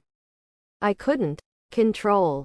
Her words raced ahead of her thoughts, and she realized she had said too much, regretting it instantly as she bit her lip. Couldn't control her spiritual energy. Song K keenly grasped the key point and formed a conclusion in her mind. It seemed that her ability was insufficient. She hadn't intentionally tampered with the treatment. Staying here any longer was pointless. Song K arranged Zhuang Qingyan's pants, pushed his wheelchair, and prepared to leave. Zhou Anqi timidly chased after her from behind. I've already saved him. So when are you going to leave? Quote, tomorrow. Check on him again. Why should I? Quote, Song K looked at her expressionlessly. In a space imperceptible to ordinary people, a domineering surge of spiritual energy swept forth like an overwhelming tide. Zhou Anqi's hair stood on end, and she quickly yielded. I understand. Quote, asterisk. Zhuang Qingyan felt like he was traversing through a cold mist, surrounded by countless indistinct faces. They stared at him gloomily, closing in slowly and urgently, reaching out with pairs of hands to grab his legs, clutching his throat, covering his mouth, dragging him into an endless swamp, sinking together into oblivion. Just before suffocation, he suddenly opened his eyes. His vision gradually focused. Song K held a tissue in her hand, less than an inch away from his nose. Zhuang Qingyan's eyes turned icy, and his reflex made him want to wave her hand away. But he quickly realized this action contradicted the image he had crafted. He paused for a moment, then softened the corners of his eyes, crafting a feeble yet handsome smile. Song K didn't mind, and she hadn't even noticed his subtle change of expression. Seeing him awake, she tossed the tissue at him. Zhou Anqi has already treated you. How are you feeling now? Quote, Zhuang Qingyan lowered his head to look at his leg. The same oppressive feeling, like a bone abscess, returned. He soon sensed something was wrong. His entire right leg, from ankle to knee, felt as though it had been injected with a heavy dose of inferior anesthesia. Nerve cells were dead, meridians paralyzed, devoid of any sensation, and stiff like a crude prosthetic cast-off.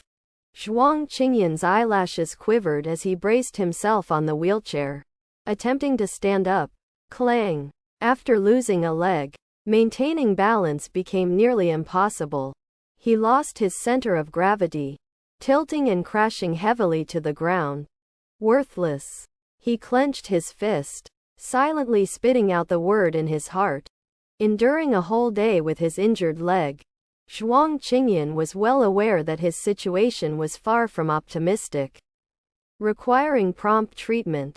Although he had taken a risk by betting his life, he was fairly confident that Song K would save him. As expected, he won the bet. However, he had overestimated Zhou Anqi's ability. This newly awakened healing type ability user likely didn't even possess a D-level power. And what's more, she turned out to be an utter medical imbecile, merely focused on sewing up the surface of the skin, giving no thought to the underlying structure of flesh and bone. Consequently, he had truly been reduced to a cripple. Worthless. He clenched the wheelchair handles tightly and repeated the word in his heart, not knowing if he was cursing Zhou Anqi or himself. Song K didn't help him up. Zhuang Qingyan lowered his head, and the veins on the back of his hands strained. She couldn't clearly discern his expression at the moment. Zhou Anqi's ability is for stopping bleeding and wound healing, but her control is very poor. She doesn't know how to set bones. She pursed her lips and revealed her plans. She'll check on you again tomorrow. Then we'll leave. What? Is this the condition for saving me? Zhuang Qingyan supported himself to sit back in the wheelchair and responded coldly. He was always clever, quickly inferring the implied meaning in Song Kei's words. Yeah. Song Kei briefly explained the events leading up to the exchange using spiritual tools. Her use of force against Zhou Anqi in front of Shu Liren could be seen as a last resort. Completely burning bridges with the safe zone. Staying here any longer would likely pose hidden risks. Even if Zhou Anqi hadn't made any demands, Song Kei had intended to leave anyway. Furthermore, her original intention for coming here was solely to gather information on awakeners. After encountering Zhuang Qingyan, these issues were essentially resolved for her. Before we leave, kill them. Zhuang Qingyan listened and lightly uttered these words. His face carried a smile that wasn't quite a smile, and that casual bloodthirst from when they first met, the one that had led him to kill 2 people without a second thought, resurfaced. Kill them, and you won't have that much trouble. Go wherever you want. No one can order you around. Song Kei stared at him, not saying a word. Their gazes clashed, neither of them looking away first as seconds ticked by. Zhuang Qingyan gradually subdued his smile. Just kidding, he leaned back against the wheelchair, returning to his lazy state. Those sharp edges of his presence seemed to have been but a fleeting illusion. Concealed away. I just didn't expect you to be so unwelcome. This person's mood swings were too rapid. Song Kei couldn't be sure whether he had truly harbored murderous intent in that instant. Standing still for several seconds and seeing no abnormality, Song Kei pulled out a new blanket from her bag and covered his legs. Your leg. I will heal it. Zhuang Qingyan lowered his gaze and glanced at her, allowing her actions. It's not that simple. Healing type ability users are rare to begin with. Given my current condition, even having an A-level ability might not necessarily guarantee success. He wasn't intentionally making things difficult for Song Kei. To truly achieve a complete recovery, to be able to run and jump like a regular person, his dislocated bones and tendons would have to be shattered again, using spiritual energy to reposition them correctly. The precision of this process was comparable to a top-tier surgical procedure. Something beyond the capabilities of an ordinary healing-type ability user. I will heal it, Song Kei stubbornly repeated herself. She rarely made promises, but once spoken, she was determined to fulfill them. For a long while, neither of them spoke. Around them, there were the echoes of noisy voices, the patter of raindrops, but in their corner, silence reigned. Song Kei felt a sense of guilt, as well as a deeper sadness. She had taken this person in, earnestly vowed to take responsibility for him. Yet she had messed up. Not only had she failed to heal Zhuang Qingyan's leg, but she had also burdened him with the need to follow her around again. I'm sorry. She hugged her backpack tightly, curling up in disappointment.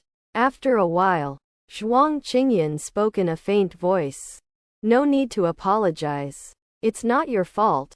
Song Kei shook her head, her mood still low. You're wrong. They all dislike me. At her words, Zhuang Qingyan's gaze shifted to the corner. Song Kei was crouched there, looking like a frostbitten cabbage, her head covered by the continuous drizzle. She appeared wilted, bereft of her usual vitality. All of them? What did you do? Did you offend so many people in one go? He shifted into a more comfortable position, a hint of interest in his eyes. I remember district implements. Collective education, right? Did you blow up the school? Or burn down the dormitories? Based on your personality, you can't possibly have beaten up everyone, right? Quote. Song Kei's eyes widened. Quote exclamation mark. How did he guess it right again? Feebly, she tried to defend herself. No, not all of them. Just a few dozen. Zhuang Qingyan drawled, emphasizing it slowly. A few dozen. Quote. You're pretty good at fighting. Just alright? Quote, quote, quote, quote, quote. In the midst of the prolonged silence, Zhuang Qingyan's light laughter broke through the awkward atmosphere. He turned his wheelchair and leisurely gazed at Song Ke. So, why did you beat up those few dozen people? Quote. Song Ke clenched the strap of her backpack with her fingers. Because. Quote. Her voice grew smaller and smaller, and she trailed off mid-sentence. After waiting for a response for a while, Zhuang Qingyan's patience remained, his slender fingers tapping the wheelchair in succession, lowering and then lifting his gaze. In the blink of an eye, his expression had shifted to a different one. Let me guess. Our classmate Song here is so kind-hearted that it must be those people's fault. Right? Quote. Song Ke abruptly raised her head, revealing two round, gleaming eyes from behind her backpack. She stared directly at him, with a smile in his eyes and an air of certainty. Zhuang Qingyan said nothing. He seemed to completely trust her. The taut strings in Song Ke's heart loosened inexplicably. After carefully considering it, she realized there wasn't much she couldn't say. Slowly, she began to speak. I used to go to school in Hua City. This was the first time she had proactively shared that part of her past with someone. Perhaps enough time had passed, and the feelings associated with that time had become distant. As she spoke, Song Ke unexpectedly felt a sense of calm. 3 years ago, the Alliance introduced a new compulsory education law, merging the junior and senior high school systems into a 5-year program and reallocating teaching resources across different regions.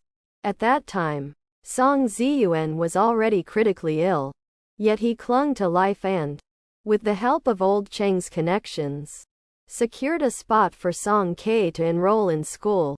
This gave Song Ke, who had always been confined at home, the opportunity to attend school.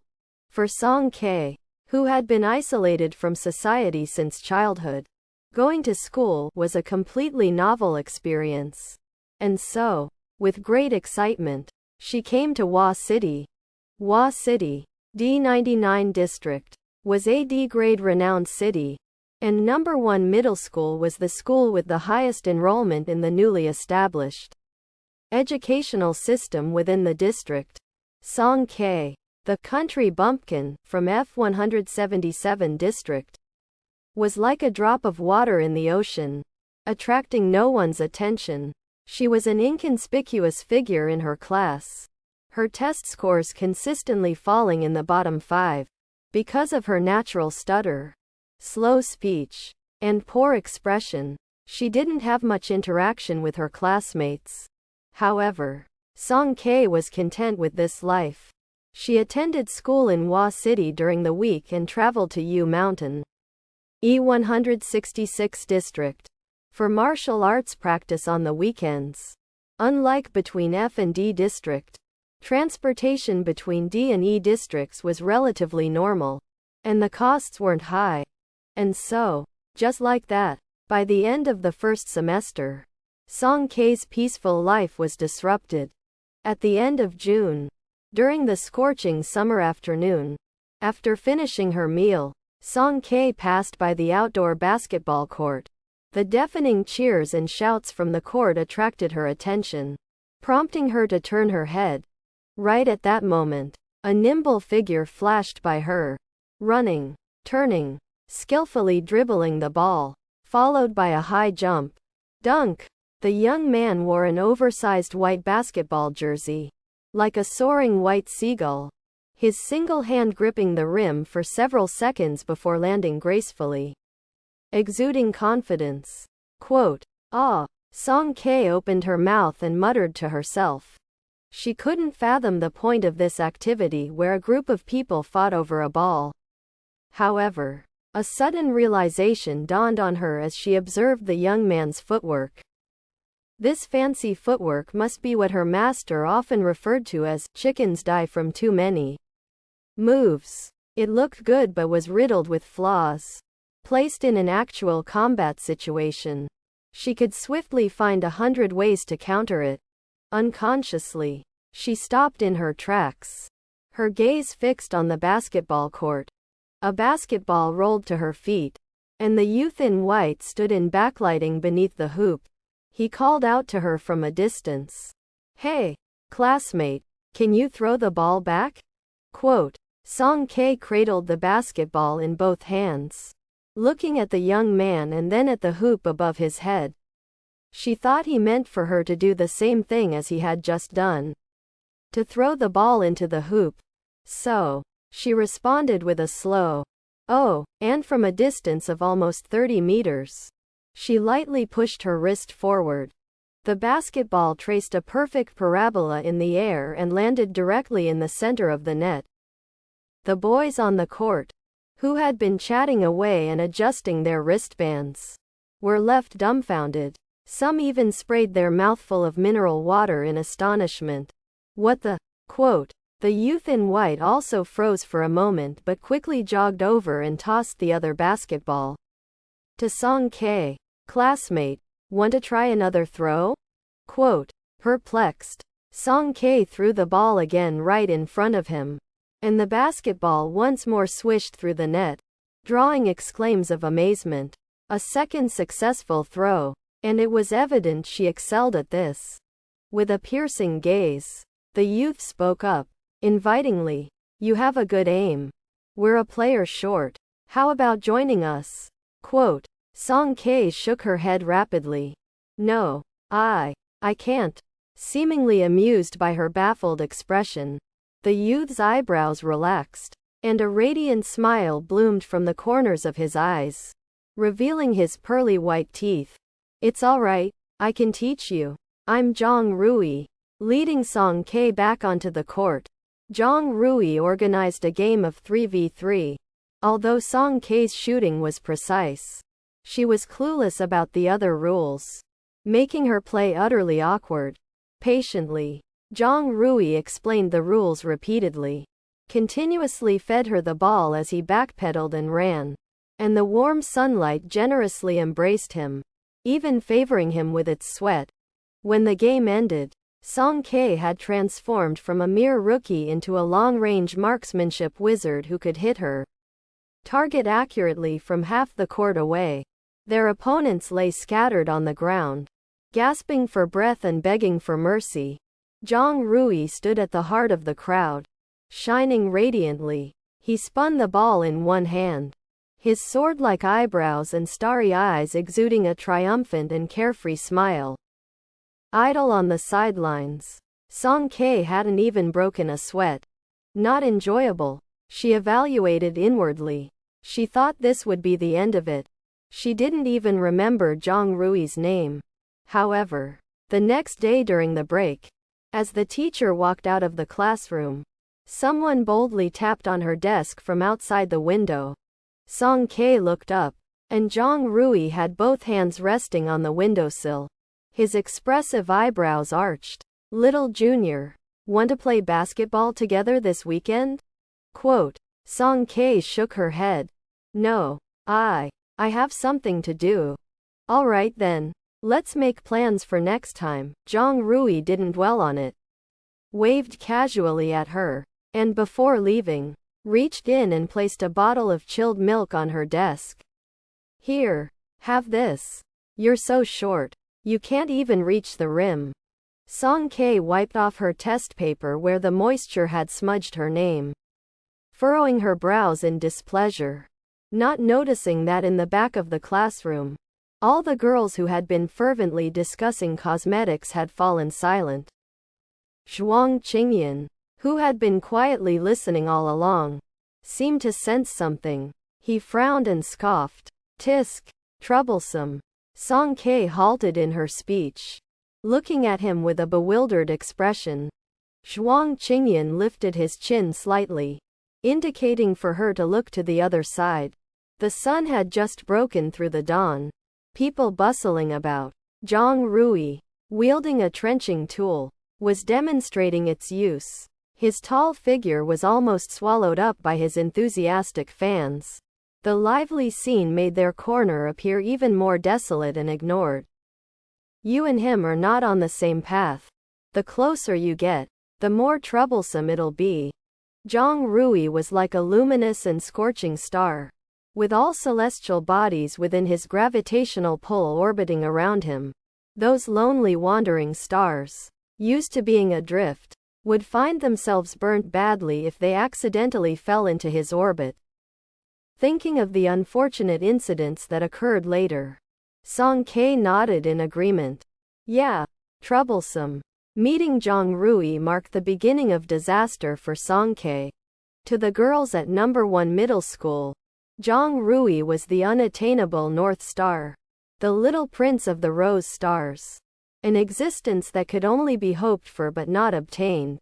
As for Song Ke, who had the fortune of catching his gaze a few times, she became nothing more than a pile of filthy mud at the feet of the gods. At the start of a new week, Song Ke clearly felt malice coming from all directions.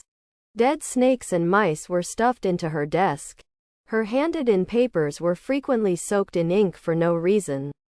And her backpack, left on her seat one moment, would inexplicably vanish the next, only to turn up in the washbasin of the restroom. Although the Alliance's anti-bullying law had been in place for years, it was as good as non-existent in the remote D-level city of Hua City. At the time, Song Ke had no idea what bullying meant, nor did she understand the magnitude of the harm caused when evil was amplified. During that period, Song Ziyuan eventually succumbed to illness, leaving Song Ke an orphan. She had no one to vent her grievances to and no one to help her unravel why she was being treated this way. Before his passing, Song Ziyuan had admonished her not to stand out in Hua City, not to act recklessly, and especially not to casually resort to violence against ordinary people. Thus, Song Ke only disposed of the desiccated animal carcasses in her drawer, retrieved her backpack, and silently returned to her messy seat. From the very beginning of this malicious prank, she had lost her deskmate. However, the B*L lies interpreted this as a sign that Song Ke was enduring and acquiescing. This meant that the victim wouldn't fight back. As a result, those who were cruel became even more audacious, gradually crossing the line. One day, the most beautiful girl in Class 3, the proud Zhou Anqi, like a peacock, cornered her in the cafeteria, flipped her food from top to bottom, and poured it down Song Ke's neck. At the time, there were many students having lunch, and even 2 supervising teachers witnessed the misdeed. Yet no one stepped forward to stop it. Some saw but remained silent, and others pretended not to notice. The thick liquid flowed down her back, all the way to her heels, and Song Ke caught a whiff of the damp and fishy smell of the muddy mixture. She wiped the liquid off her face and belatedly realized, so it wasn't soup. It wasn't soup. And it wasn't an accident either. It was another malicious prank that had been occurring to her day after day. Hey, stutterer, can't even speak properly, but you've already learned how to seduce men. Zhou Anqi arrogantly tossed her plate aside, pinching her nose in disgust. I heard you're from the F district. No wonder you smell so fishy. I can smell it from miles away. Hey, come over here and see if she stinks. Quote, stinks. It stinks terribly. Ha ha ha. Quote, ugh, I'm gonna puke. At a table behind her, Cao Yi, who had a delicate appearance, considerately handed over a tissue. Unfortunately, it was for Zhou Anqi. Anqi, be careful. Don't splash yourself. Each time, it was Zhou Anqi, the domineering instigator, who led the B***ing against Song Ke. Standing behind her, forever untainted, was Cao Yi. Their temperaments and characters were vastly different, but the smiles at the corners of their mouths and the malice in their eyes were perfectly aligned, no matter how you looked at it. At the time, the homeroom teacher for CLASS 3 was Xu Liren. Song K stood in the bustling office, stuttering as she recounted her ordeal. Shu Liren was busy grading papers, rapidly circling and marking with a red pen. When she finally managed to finish speaking, it took a while before he seemed to extricate himself from his busy state. He pushed up his glasses and said, "Our class is about to conduct evaluations. Teacher thinks that it's better to avoid unnecessary trouble. It's best to resolve these minor conflicts among classmates. I believe you can reconcile, right?" Quote, "Moreover, have you ever considered why others are fine, but it's only you who's facing all of this?" Quote, "Sometimes we shouldn't just blame others. We also need to reflect on ourselves." But Song K couldn't do it.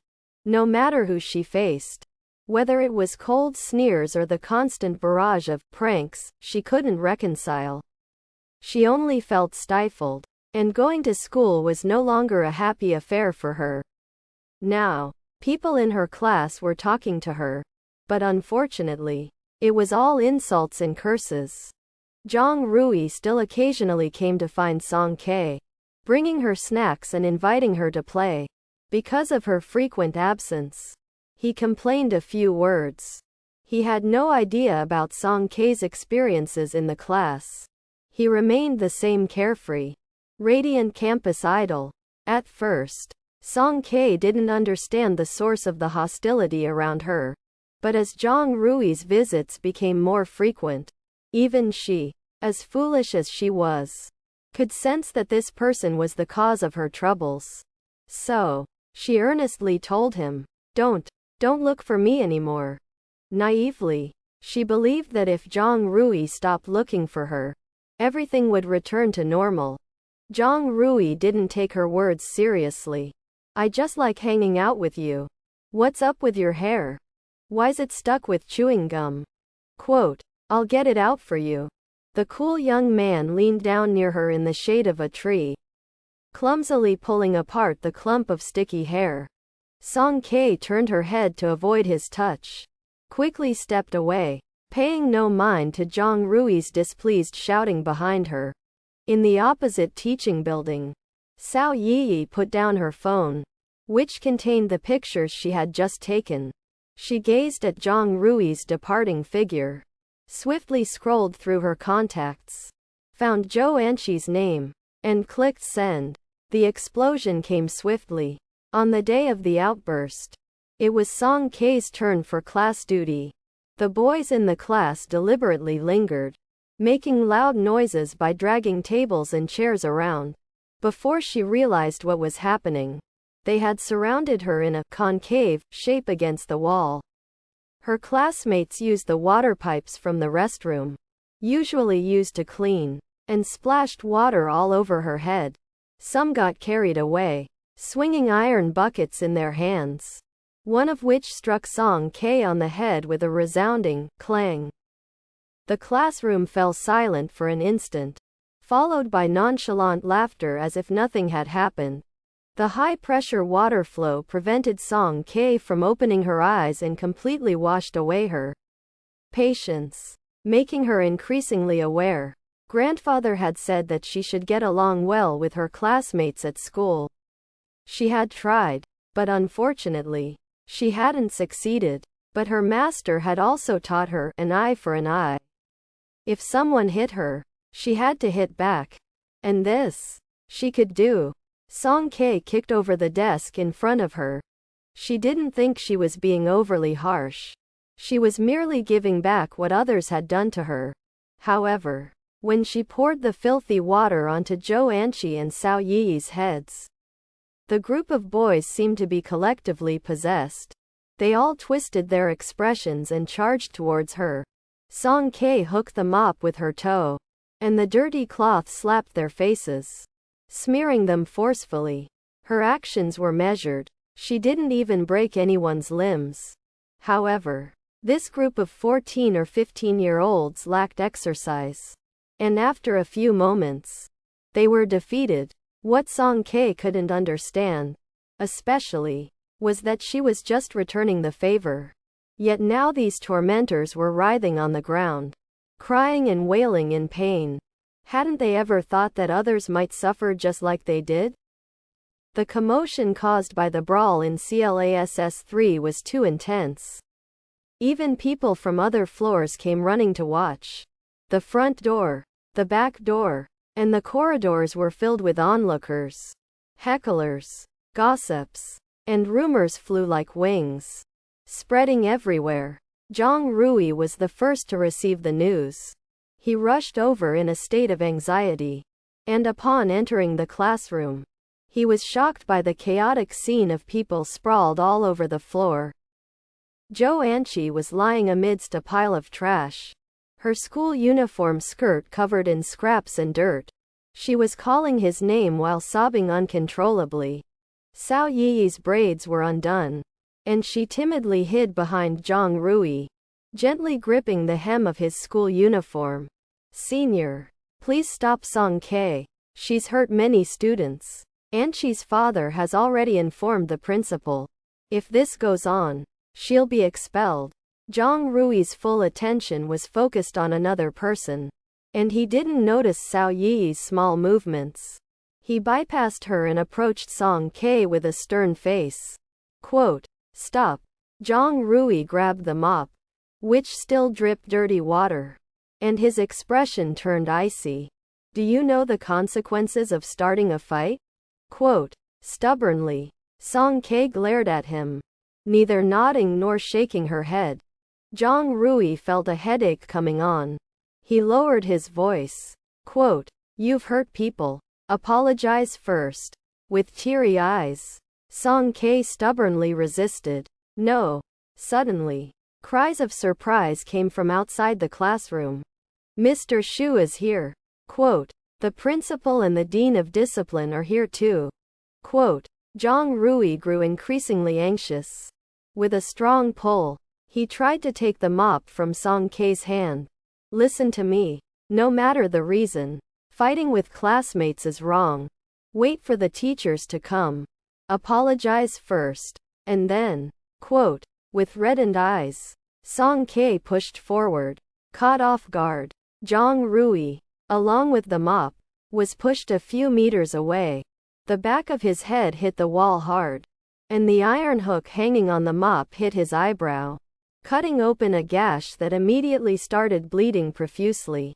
Time seemed to stand still, and everything around them fell silent, so quiet that it felt like one could hear the sound of blood drops falling. Cao Yi's face paled, ignoring Zhou Anqi, who had fallen to the ground. She rushed to Zhang Rui's side in a flurry, using tissues to cover his wound. Amidst the chaos, the stern-looking dean of discipline rushed in first, his breath heavy as he shouted, "Stop it all!" Quote, following him was the displeased Shu Liren. The class teacher of Class 3 stared at the whole scene, realizing that any hope of this year's awards was gone. His gaze landed on the only one standing, Song Ke, his expression cold as a knife. Zhang Rui's head was spinning, his ears ringing with screams and exclamations. Through his bloodied, blurred vision, he saw Song Ke's lips move slightly, whispering something. Then, she climbed over a windowsill and ran away. As the white light and ringing gradually faded, Zhang Rui belatedly realized what Song Ke had said. "You're just like them." Zhuang Qingyan fell silent for a while after listening to the story. He knew that Song Ke's willingness to share these things wasn't because she harbored resentment or sought comfort. The girl was strong physically and rather straightforward in her thinking. It was highly likely that, seeing him with a crippled leg, she decided to tell a more distressing story to ease his mind a bit. Quote, "So you just ran away like that?" he asked. "Yeah." From that day on, Song Ke had returned to F-177 district and had since refused to go outside. Oddly enough, neither Zhou Anqi nor the school authorities bothered her afterward. Getting your frustration out by giving them a beating might help, Zhuang Qingyan sighed lightly. The governing level in D district is uneven. Without the backing of parents, even if you're in the right, You might not be able to explain yourself, even if you caused a scene in the city center. I'm afraid it wouldn't change much. Song Kei shook her head.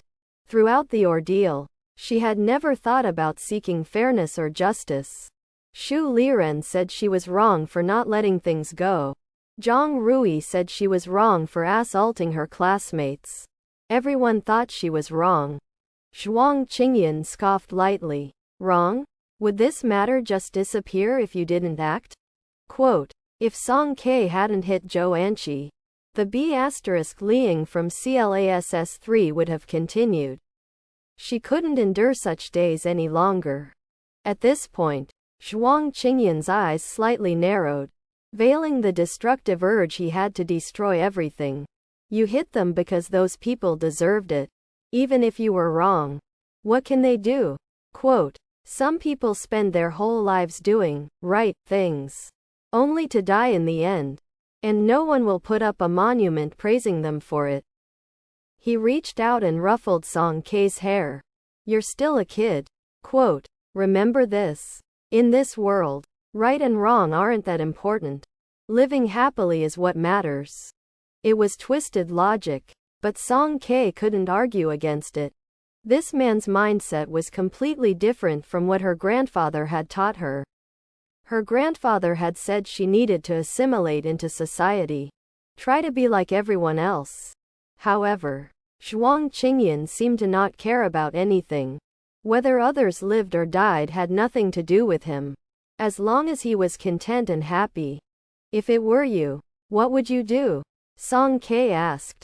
What would I do? Haven't you already seen? Zhuang Qingyan rubbed his chin and revealed that characteristic smile of an antagonist.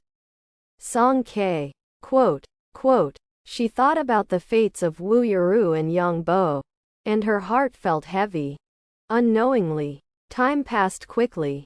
The sky outside gradually brightened, and a new day began. The atmosphere in the safe zone had also changed.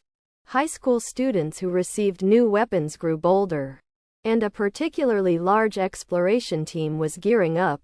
Song Kei stood up. I'll go out to find supplies. You rest well. They were leaving today. Song Kei intended to go out early to scout the route. When Lu Zixuan opened the door again at night, she would take Zhuang Qingyan with her. Before leaving, she poked Zhuang Qingyan's leg. And this time, he didn't dodge. Remember, go check again. Zhuang Qingyan didn't promise. Instead, he stared at Song Kei. His eyes filled with sorrow. What's wrong? Quote, I'm wondering. You won't just leave me here, will you? Quote, Song Kei rolled her eyes internally, thinking only someone like you could come up with this. I'll come back and pick you up. Quote, Zhuang Qingyan saw her off. Much like a worried wife seeing off her husband, he leaned against his wheelchair, waving with a bright smile. Remember to come back early. I'll be waiting for you. Song Kei. Quote, there was something oddly strange about it. In a grand procession, Song Kei followed behind, as usual, keeping her distance from the others. Appearing isolated and detached, she carried the massive spiritual weapon umbrella with her again. After everyone had left, Zhuang Qingyan returned to his corner and took out Yang Bo's wristwatch from his pocket. He lowered his gaze and examined it for a moment. Then with a slight movement of his finger, seemingly imperceptible, a new set of clean clothes appeared out of thin air. After changing clothes, he checked the wristwatch and the necklace again. Yang Bo's watch contained only clothes and food. Nothing out of the ordinary. However, in Wu Yuru's necklace, Zhuang Qingyan discovered something unexpected. A silver miniature intelligent terminal, far surpassing D District's technological level. Zhuang Qingyan nonchalantly operated it a few times and destroyed its positioning device. Chapter 19. Rainy Night in Hua City. 11. Doomsday Spiritual Artifact Master. Concentric circles. Insect-tied concentric circles. The watch Yangbo left behind was actually a storage space crafted by a space-type ability user. The area wasn't large, around 20 square meters. Perhaps the level of the awakener who opened up the space wasn't high enough to impose strict restrictions on entry. Anyone who released a trace of mental power could unlock it. This gave Zhuang Qingyan an unearned advantage. Before the apocalypse arrived, awakeners were monopolized by the military. These personal storage spaces were only circulated within the military. Obtaining one from the black market would cost a significant price. Nowadays, even as the order broke down and more ordinary people awakened to supernatural abilities, these items remained rare and precious. Zhuang Qingyan was slightly taller than Yang Bo, but their body sizes weren't significantly different. He picked out a new set of black casual clothing from the space and took out a large bucket of purified water. He thoroughly cleaned himself from head to toe. After changing into clean clothes, he looked refreshed and neat, appearing as youthful as a college student who had just stepped out into the world. Song Ke was not around, and the overly familiar chubby guy Tian Yi had also gone out with the main group. The remaining people were all strangers to Zhuang Qingyan. However, he didn't feel the slightest discomfort or unease. He strolled around the safe zone as if on a holiday, manipulating the wheelchair to survey the entire area at his leisure. In his view, this place was not suitable for long-term stay, although there was still some stored water in the washroom. At the current consumption rate, it would run out within 3 days. Yet, this wasn't the biggest issue. The safe zone had a fatal flaw. There were too many wastes here. Wastes referred to those who lacked the courage to venture outside. Unwilling to use their brains to find solutions, they spent their days whimpering in corners while consuming a significant amount of resources. Of course, this category also included him. The disabled person, Zhuang Qingyan self-deprecatingly thought. He didn't believe that Teacher Shu was so kind-hearted. At least, he hadn't noticed any dazzling halo above the person's head like a saint. Shu Liren must have his own motives for keeping these wastes. The metal wheelchair smoothly glided over the ground and soon entered the inner circle of the safe zone. Upon hearing the commotion, Zhou Anqi and Cao Yi both looked up and then visibly froze. Zhou Anqi was someone who focused on appearances. With the poor early morning lighting and being agitated by Song Ke, she hadn't really looked at Zhuang Qingyan before. But now, Zhuang Qingyan appeared clean and tidy, facing his smiling eyes head-on. She realized that this young man was unusually good-looking. Regrettably, Zhou Anqi pouted. He was brought by Song Ke. Cao Yi waved gently with warmth and smiled at him. "Hey, how are you?" Quote, "Hello," Zhuang Qingyan replied with a calm expression. However, Cao Yi seemed genuinely concerned about him. After a moment, she sighed softly. "Song Ke is usually careless. You should take care of yourself. By the way, have you known each other for a long time?" Quote, she had taken care of Zhou Anqi yesterday and hadn't gone out with Zhang Rui and the others. She only heard that Song Ke was the one who discovered him and brought him back when he was seriously injured. As for the exact relationship between the two, no one was clear about it, so she skillfully phrased her question. Zhuang Qingyan smiled quietly and replied in line with her intentions. "No, we just met yesterday. We're not that familiar." "I see," Cao Yi mused, adjusting her hair thoughtfully. "There's something I don't know if I should say." Quote, "Please go ahead. You probably don't know this. Yesterday, Song Ke angered Teacher Shu quite a bit. That's why she was kicked out. If she hadn't caused so much trouble and dragged you into it, maybe you could have stayed here to recover." Oh, Cao Yi realized she had slipped up and bit her lip in frustration. "I wasn't intentionally speaking ill of Song Ke. I just think you have the right to know the truth. She might have her reasons. You shouldn't argue with her. Quote, ah, well, I should have kept quiet. I just felt it wasn't quite right. Quote, Zhuang Qingyan gazed at the person in front of him silently, appreciating her clumsy acting, even though his golden thigh classmate Song was a bit simple-minded. Her intuition was accurate. This Cao Yi, with her overflowing tea aroma, indeed wasn't a good person. He lightly tapped his fingers on the wheelchair, his deep and magnetic voice carrying hidden meaning. So, that's the situation. I knew we were doing fine. So why suddenly leave? Thanks for telling me. Cao Yi shook her head. You don't have to thank me. I only told you because I consider you a friend. Zhuang Qingyan supported his chin and smiled. Since that's the case, how about you think of a way to help me stay? Quote, Cao Yi stammered. Huh? Quote, Song Ke is too fierce. I can't handle her. You seem nice to me. Gentle and kind-hearted. Help me figure out a way to stay and recover.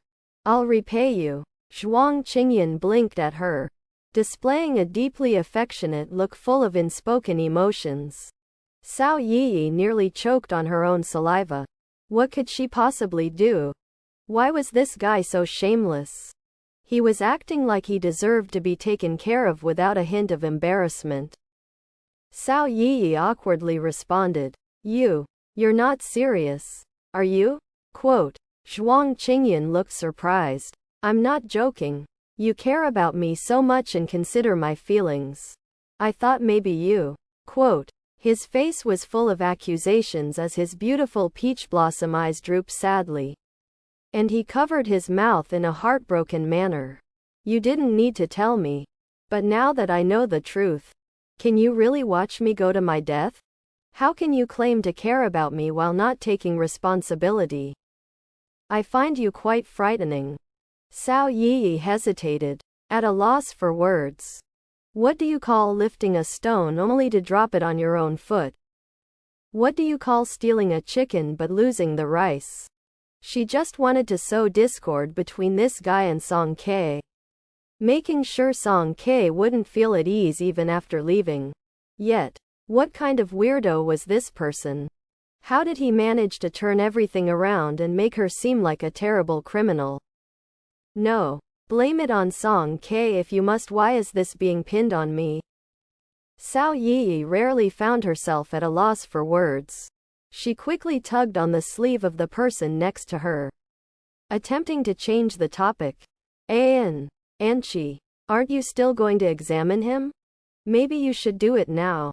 While the two were engaged in a tea-making showdown, Zhou Anchi had remained silent on the side. She supported her head, looking quite uncomfortable. Hearing Cao Yi call her, she could only weakly say, Fine, let's hurry up. I'm not feeling great. After speaking, she stood up impatiently and reached out to touch Zhuang Qingyan's leg. Zhuang Qingyan abruptly maneuvered the wheelchair with a sharp turn, evading Zhou Anchi's touch. His left hand's finger joints twitched nervously, and a flash of icy killing intent seemed to pass through the air. No need. His evasive movement was quite sudden, and his disgusted expression was evident. Cao Yi, however, didn't notice anything unusual because Zhou Anchi stumbled forward a few steps, and then turned pale and fainted. Anchi? Quote, awakeners with healing abilities are very precious. And someone rushed up from the side immediately, calling for Shu Liren loudly. Zhuang Qingyan was pushed out of the inner circle by the commotion. Leaning lazily against the back of the wheelchair, he looked towards Zhou Anchi, who was surrounded by a crowd of people, and raised an eyebrow in surprise. Perhaps others didn't understand what was happening, but he was well aware. When an awakener faced external spiritual force, their internal energy field could become disrupted.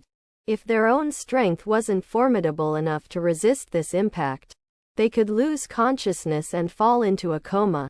In severe cases, Their brain's neurons could be damaged, possibly leading to mental impairment. He knew that Song Kae had previously used spiritual force to frighten Zhou Anqi. But at that time, she had been perfectly fine. It had taken a considerable amount of time for her to lose consciousness afterward. This didn't seem like the result of a recent impact. Rather, it seemed like an eruption caused by prolonged accumulation of suppressed spiritual energy. This was interesting. Zhuang Qingyan smirked. In this safe zone, aside from Song Kae, who else would have been, prolongedly, and oppressively, using spiritual energy on her? After various back and forths, Zhou Anqi finally stirred weakly. But her spirit seemed somewhat listless. She couldn't muster the energy to speak. The others didn't discern any particular cause for the incident, so they could only attribute it to the lingering effects of her awakened supernatural ability. TN. Tea aroma, green tea B*TCH. Someone with a good and positive image but is actually a mean B*LLY. Always trying to sow discord. Kinda like a white lotus. At exactly 7 o'clock in the evening, Lu Zixuan stood up on time and said, "It's time. I need to get ready to open the door." The team that went out for exploration this time was particularly large. Everyone hoped for unexpected gains. They gathered at the door, ready to welcome the returning people. Zhuang Qingyan's wheelchair stopped in the slightly shaded area further back. He had nothing with him, only waiting for the door to open so he could leave with Song Kae. Lu Zixuan placed his hands against the wall and began to release his special abilities. Soon, the outline of a door gradually became clear and fixed. He wiped the sweat from his forehead and exhaled a breath. His expression became more relaxed, and he smiled as he pulled the door handle. The wind and rain outside poured in an instant, hitting people's faces so intensely that they couldn't open their eyes. Others hadn't yet seen the specific situation. An unexpected event had occurred. A burst of crimson flames shot up into the sky, sweeping sideways, forcing the people inside the door to retreat continuously. In the next second, they smelled the strange scent of burned protein, followed by the eerie sound of crackling and rubbing. Zhang Rui's loud shout was caught in the midst of the raging storm. "The door is open. Hurry inside." Quote, "Everyone, step back." Quote, a thunderous roar came from the sky, illuminating a large open space outside the door. Lu Zixuan, closest to the door, looked dazed. In his retinas, there was an endless and densely packed tidal wave, along with countless pairs of gray-white unsettling pupils. One by one, disheveled figures rolled in. Zhang Qi, Zhang Hao, Zhang Rui. Finally, at the forefront, was Song Kae. The artifact umbrella in her hand was fully open, with menacing spikes raised on it. The sound of impact echoed, and the umbrella surface kept bearing weight, pressing down, and pressing down again. The noise wasn't the rain. It was the sound of thousands upon thousands of living things hitting it. Some fish that slipped from the net crawled in through the gaps in the door, swiftly making their way inside. Zhang Rui cracked his whip, flipping over a section, but a few still managed to rush into the crowd. Ah! Fearful screams echoed, but fortunately, Zhang Hao and the others successfully entered. They had weapons in their hands, and with concerted effort, they managed to kill those things. Song Kae wedged the umbrella handle against the wall, rolled on the spot, and slid inside the door. Bang! She forcefully closed the heavy door behind her. Zhang Qi's arms bulged with veins as he held onto the door frame. But things outside were increasing in number. The sounds of impact grew louder and louder. Others realized the situation and rushed to help prop up the door panel and the wall. They held on for more than 10 seconds like this. But the supernatural gate gradually disappeared as it exceeded its time limit. The intruders were blocked from entering, at least for the time being. What? What are these things? Quote, in the terrifyingly quiet atmosphere, someone pointed to the floor and shouted in desperation. 10 minutes ago, Zhang Rui led the team back to the side wall of the enclosed stadium. This time, there were more people in the group, and they had walked a bit further. They went eastward, approaching the outskirts of the city's outer ring. The supplies outside were becoming scarcer, and the survival conditions were becoming increasingly harsh. If they continued to roam around in the same place, they wouldn't have any gains. Fortunately, from yesterday to today, they hadn't encountered hordes of zombies. This heavy rain seemed to make them disappear. The safety of going outside had improved significantly. The team members were wearing raincoats, resting against the corner of the wall, either sitting or standing, chatting and waiting for Lu Zixuan to open the door. Several boys had a particularly positive attitude. They were shooting vlogs at the corner, saying that they would post them on social platforms after they were safe. They were sure to gain a lot of views. The heavy artifact umbrella covered most of Song Kei's figure. She had a pen in her mouth and was at a loss while looking at the spread-out city map. Her geography had always been poor, and now, apart from the cardinal directions and a few circular traffic networks, she couldn't make sense of anything.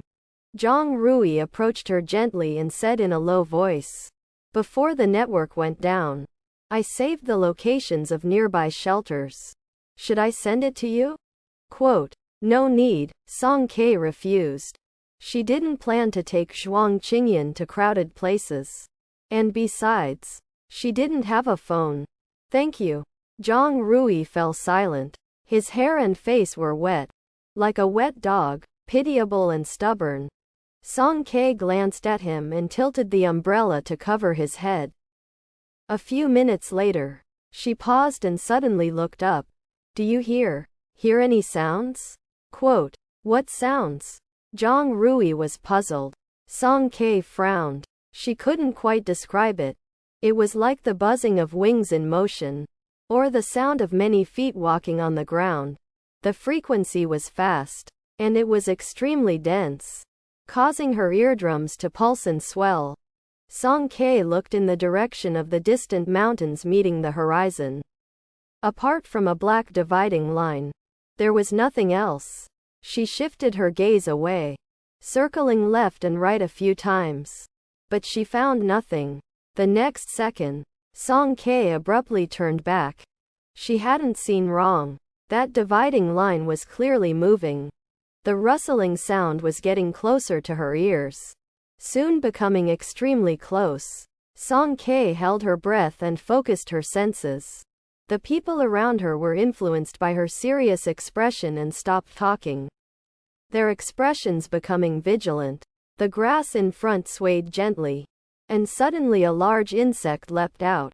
The insect had black wings that vibrated rapidly and harmoniously behind it, as if it were flapping, and it flew towards them. Zhang Qi was closest to the insect, and his reaction was swift. His biceps bulged as he swung his machete, cutting the insect in half from its abdomen, cleanly dividing it. Black pus flowed out from the insect's belly, creating a foul-smelling puddle in the water. Before the others could catch their breath, the second, third, and countless more insects flew out. It wasn't a moving horizon at all. It was a dense horde of insects. Several guys who were shooting videos stood slightly forward. Their steps hesitated for a moment and were instantly engulfed by the swarm of insects. Within moments, layers upon layers of insects crawled over their calves, arms, and faces. They emitted heart-wrenching screams, frantically trying to swat the insects away. But their movements became slower and slower. In the end, what fell were broken, blood-soaked skeletons. Get closer, everyone. Zhang Rui's ring emitted a red light, and a massive whip of fire shot up into the sky, pushing back a part of the insect vanguard. The remaining people quickly raised their weapons. standing in formation to defend themselves. After devouring the flesh and blood, countless pairs of compound eyes among the insects quivered slightly. Then they turned their gaze towards Zhang Rui and the others, locking onto their next prey. The commotion outside the door gradually subsided, but inside the safe zone, it was a deathly silence. What on earth? What the hell are these things? Quote, the shattered remains of insects on the ground were about the size of a volleyball. Oval-shaped, entirely brown-black in color. They had 2 long antennae on their heads and cloudy gray compound eyes. They bore a striking resemblance to the mutated zombies. Just looking at them was enough to send shivers down one's spine. These are cockroaches, Zhuang Qingyan suddenly spoke from his wheelchair. The crowd showed a puzzled expression. Flattened body, dark brown, medium-sized, long filamentous antennae, well-developed compound eyes, membranous wings in front and back. Based on the biological data from the ancient civilization, these are cockroaches, commonly known as roaches. Most people still looked bewildered. But a boy with good academic performance remembered something. But didn't cockroaches go extinct a long time ago? Quote, he was someone who enjoyed studying prehistoric creatures. Recalling the books he had read, he furrowed his brow and said, according to the Alliance records, cockroaches went extinct in the 4th year of the new era. And besides, how could there be such huge cockroaches? Quote, normal cockroaches were no more than a few centimeters long. The ones before them were nearly the size of a volleyball. Zhuang Qingyan wrapped a stick with a tissue and flipped over the bodies on the ground. Because these are mutated cockroaches. You could also think of them as zombie cockroaches. Like zombies, they feast on carrion, and they possess the characteristics of cockroaches: rapid reproduction, fast movement, and appearing in groups. Rapid reproduction, appearing in groups. It was as if the sky had fallen, and many people, upon hearing this, looked utterly hopeless. Could there be any worse news? Dealing with zombie humans was already difficult enough, and now there were zombie cockroaches as well. Could they still make it out alive? Was there any hope of waiting for the next Alliance rescue? Don't lose heart, everyone. Lin Shaw's hands and feet were trembling, but she mustered the courage to console. These zombie cockroaches aren't that terrifying. Didn't we kill some of them? Quote, someone immediately chimed in. Yeah, they're dead, right? Quote, we have weapons, so we can just kill them. Quote, exactly. 1 by 1, 10 by 10, 100 by 100. Let Brother Zhang burn them all. Quote, the teenagers became excited, each one shouting louder than the other. We have weapons. And we still have Brother Zhang. What's there to fear? Quote, however, Zhang Rui's expression wasn't optimistic. Fire-based abilities were the most suitable for dealing with these creatures. But unfortunately, it was pouring rain in Hua City, greatly diminishing the power of his abilities. His true strength was less than 40% of its usual, and facing so many zombie cockroaches alone, he had no chance of winning. Amidst the clamor, Shu Liren made a gesture to quiet everyone down. He pushed up his glasses, his face unusually serious. That's right, we can kill 1 or 2, maybe even 10 or 100. But what about 1,000? Or even 10,000? Quote, based on our numbers, which one of you has the confidence to kill 10,000 zombie cockroaches outside? Quote, Song Kei frowned, recalling the densely packed black swarm of insects. It even seemed challenging for her. No one could answer this question, and the hope that had just ignited was quickly extinguished. 10,000 zombie cockroaches, that number was like an insurmountable mountain, crushing everyone's will. A boy who had narrowly escaped death at the starship port suddenly broke down. He angrily raised the knife in his hand and viciously stabbed the abdomen of the zombie cockroach. over and over again, muttering, "I don't believe it. It's all fake. All fake. There are no zombies. No apocalypse."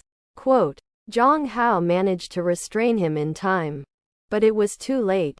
Someone couldn't bear the oppressive atmosphere any longer and burst into sobbing tears. Fear and panic were contagious. Soon, the safe zone was immersed in sorrow and confusion. Perhaps there are more than 10,000. It was at this moment that Zhuang Qingyan spoke up. When you spot a cockroach under the sunlight, it means that there are so many in the dark places that they can't fit anymore.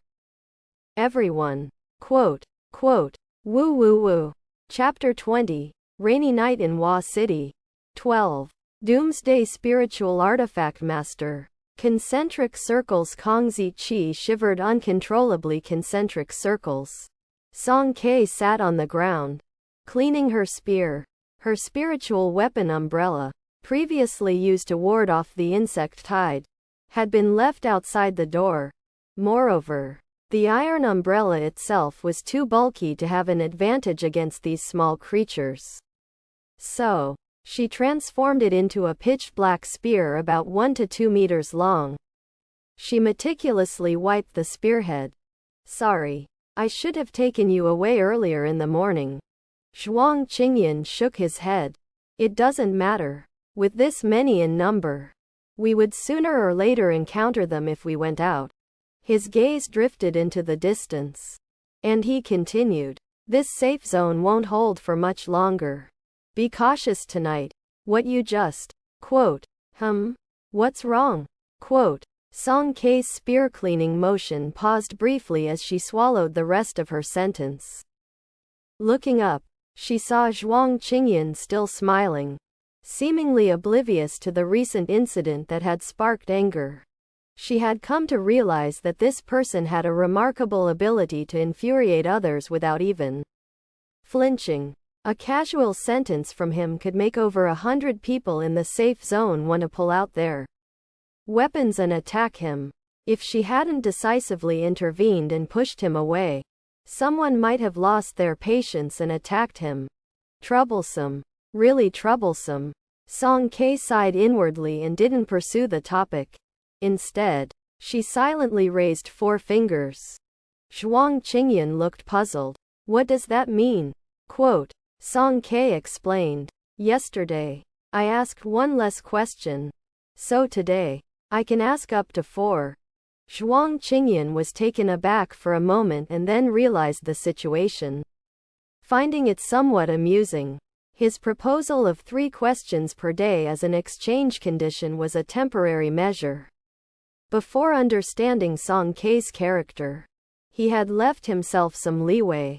However, after the events of last night, the two had shared some candid moments. He thought that, based on the understanding that adults had, this unreasonable condition would naturally be nullified. It was just a matter of answering a few extra questions, and he wouldn't lose much. He didn't expect the child to be so serious about it, actually counting on her fingers. Zhuang Qingyan didn't need to imagine. He could already picture it.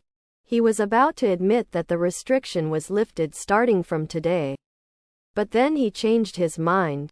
Continuing to tease her was quite enjoyable. Suppressing his amusement, Zhuang Qingyan said, "Right. It's 4 questions. You got it right." Song Ke felt satisfied. Little did she know that this guy was quite mischievous. She even thought that she didn't suffer this time and became smarter. And she certainly didn't know that some people with no moral boundaries would even deceive a child. Drawing a bit closer, Song Ke asked seriously, "Are the cockroach mutations related to the apocalypse?" Quote, "They are." Zhuang Qingyan nodded. "What you want to ask is probably the truth about the apocalypse, as well as how the supernatural abilities and zombies actually originated." Song Ke nodded eagerly. These were her biggest questions. Zhuang Qingyan playfully teased her with a hint of distress. "Well, that's kind of 2 questions already." Quote, question mark. Quote, Song Ke looked baffled. Song Ke gritted her teeth. Song Ke raised her spear. Zhuang Qingyan coughed lightly and decided to back off. Calm down a bit. Put the spear down. And I'll talk. Contrary to what many people believe, this apocalypse wasn't caused by a virus. It was caused by radiation. Zhuang Qingyan's expression finally turned serious. Have you ever thought about why the mutation of zombies is so rapid? Why in different places? Some people awaken superpowers simultaneously. Because in this apocalypse, there's no fundamental pathogenic strain or so-called transmission chain. Every one of us is exposed to the air. And the real culprit is radiation. Due to frequent solar wind outbursts, the current radiation dose has exceeded 5 times the normal value. The Earth's strong magnetic field has become chaotic and cannot withstand the sudden increase in radiation impact. High-speed particles and cosmic rays freely penetrate the surface and the air. The continuous radiation energy integrates into the cells of the human body, leading to genetic mutations. In this scenario, some people successfully evolve, upgrading to superhumans with explosively enhanced abilities. Others can't endure the excessive radiation, leading to rapid cell decay and the transformation into zombies. However, more people maintain a delicate and fragile balance, becoming ordinary individuals in between. People can mutate into zombies. And naturally, animals can too. Moreover, animals that turn into zombies often possess stronger aggressiveness. Zhuang Qingyan's gaze inexplicably turned colder. The Alliance has done plenty of behind-the-scenes animal experiments. Whether events like today's large-scale insect tide are due to fate or human manipulation, it's hard to say. Zombies lack consciousness. And logically, zombie cockroaches should too. Song Ke recalled the bizarre bird she had seen in the martial arts hall.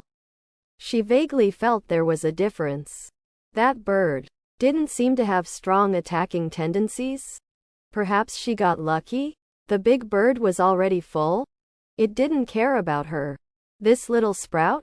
Song Ke shook her head to dismiss these baseless speculations and continued. If someone is bitten by a zombie, will they turn into one? Quote, based on the outcome, the answer to that question is, yes.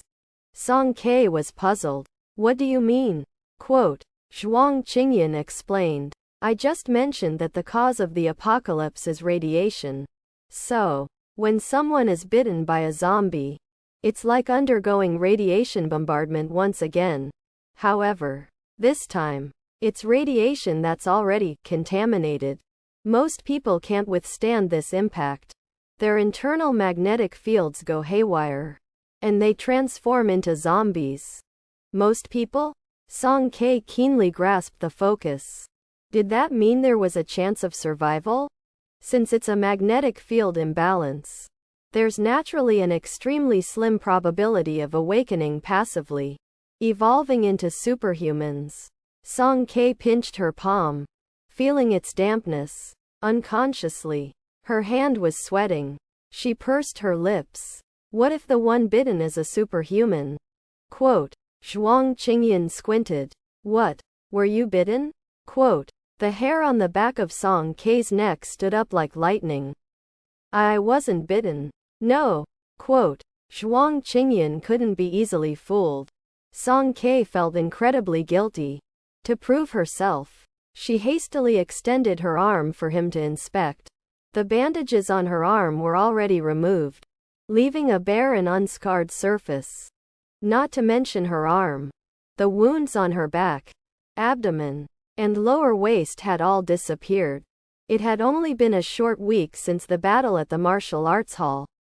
Yet her body's healing ability was so fast that she couldn't believe it herself. Zhuang Qingyan lowered his gaze, his inquiring eyes seeming to penetrate her. Song Ke had just been caught in the rain. She had taken off her coat and was only wearing a thin t-shirt and knee-length shorts. Zhuang Qingyan's gaze swept from her delicate neck and wrists, all the way down to her ankles. The girl had shoulder-length damp hair, gleaming eyes that looked like a startled small animal, nervously shifting around. There was gauze on her cheeks.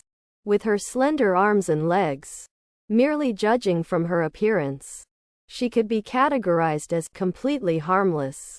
If superhumans mutate into zombies, the consequences are unimaginable. Therefore, if discovered, even if there's a 1 in a million chance of self-recovery, they have only one fate. What is it? Quote, execution. A cold, cynical smile played on Zhuang Qingyan's lips. The Alliance can accept sacrifices, but it absolutely won't allow the existence of superhuman zombies. Song Ke pressed her lips tightly, a chill running down her spine. Asterisk. Tonight, no one could fall asleep. In an effort to conserve power, only a few flashlights were lit within the vast safe zone. Accompanied by the ferocious winds and torrential rain outside, survivors lay wide-eyed, huddled together, trembling. Shu Liren convened an emergency meeting, and attendees presented 2 different opinions, leading to a swift dispute. Let's charge out. Quote, have you gone mad? There are not only zombies outside, but also tens of thousands, maybe even more roaches.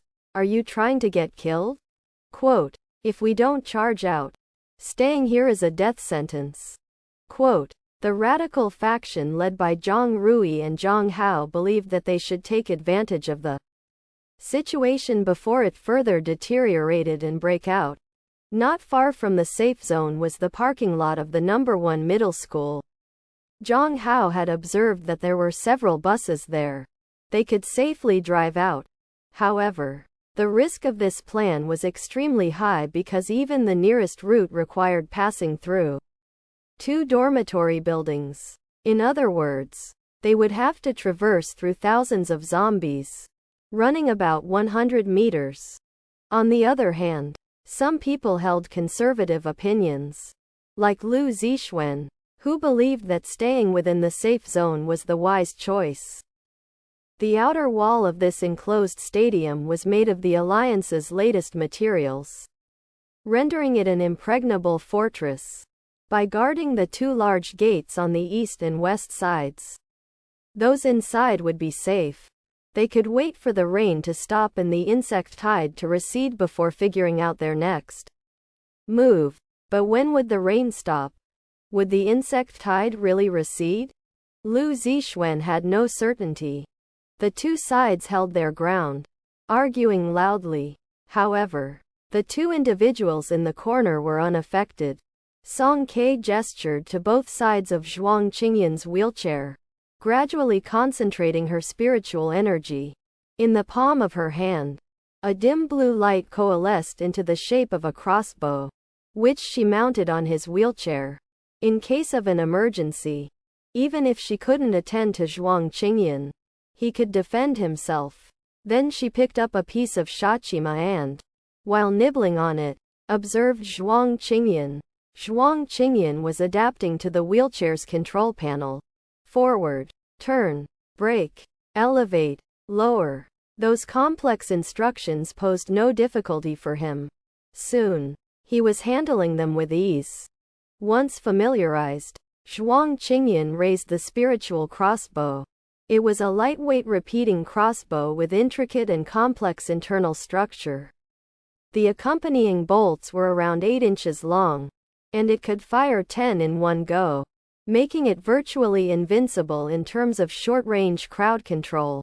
Zhuang Qingyan lightly brushed his fingertip over the arrowhead, immediately causing a cut, blood flowing out. So, this is what you call a crossbow. How did you make it? The Alliance doesn't possess weaponry of this kind. An artifact from the old civilization? He quickly contradicted himself. No. This type of repeating crossbow had already been lost during the old civilization. Right? Quote. Song Ke's eyes dimmed. The shachima in her hand didn't taste as good anymore. My master drew it for me. Zhuang Qingyan had heard Song Ke mention that her master and her fellow disciples had turned into zombies. Knowing her current mood wasn't good, he didn't probe further. He played with the crossbow bolts a bit and smiled, saying, "Teacher Xiaosong, how about teaching this frail researcher how to use this? What do you think?" Quote, "Oh." Song Ke gulped down the rest of the shachima, wiped her mouth, and approached to teach him. On the other side, the argument over whether to charge out or stay put escalated into a heated dispute. "Everyone, stop arguing. Listen to Teacher Shu and let Teacher Shu decide." Quote, Zhang Qi, whose eardrums were tortured by both sides, shouted in exasperation. With a forceful shout, the voices of the people attending the meeting fell silent. Zhang Qi was momentarily surprised. When did his words become so effective? He quickly realized it wasn't his words that were effective but rather that everyone's faces had turned pale and they anxiously stared at the floor. Squeak, squeak, quote, creak, creak, quote, there was something moving beneath the floor. Lu Zixuan's statement was only half correct. While the outer wall of the stadium was indeed unbreakable, unfortunately, the ground underneath wasn't. Sounds of stone being gnawed cracked continuously. In just a few seconds, the floor suddenly broke open into a 2-meter-wide hole, as if a hornet's nest had been punctured. A large number of zombie roaches flew out from below. Crawled out. Impossible. They could actually burrow through the ground. The actions of the 3 awakeners within the area were swift. Zhang Rui cracked a fiery whip, repelling the first wave that surged out. Zhang Qi's muscles surged as he lifted a plank of wood, pressing it heavily onto the gap. Meanwhile, Song Ke, like an agile leopard, leapt from the ground, spear in hand, precisely striking down each crawling zombie roach that emerged from the hole. "Turn on the lights quickly. It's too dark," Zhang Qi yelled. The flashlight beams flickered inconsistently, illuminating the majority of the safe zone with effort. However, dark, ghostly figures still darted around in the shadows. Some responded by raising their weapons and striking with all their might, while others faltered, unable to wield their weapons effectively. Their fear grew as swarms of zombie roaches converged on them, gnawing and devouring from toes, shins, mouths, to skulls, within a matter of seconds, leaving only bloodied skeletons behind. The light overhead suddenly dimmed, causing everyone to look up in panic. The skylight was now covered in densely packed zombie roaches. Countless pairs of gray-white compound eyes coldly fixated on their prey, obscuring the last faint moonlight. Seeing the dire situation, Shu Liren made a decision. "We're going with Plan 1 to escape. Everyone get ready. I'll open the east gate." Quote, Song Ke rolled back to Zhuang Qingyan's side, securing her backpack to her body. We need to escape." Zhuang Qingyan swiftly adjusted the wheelchair's direction. "Yes, I'm ready."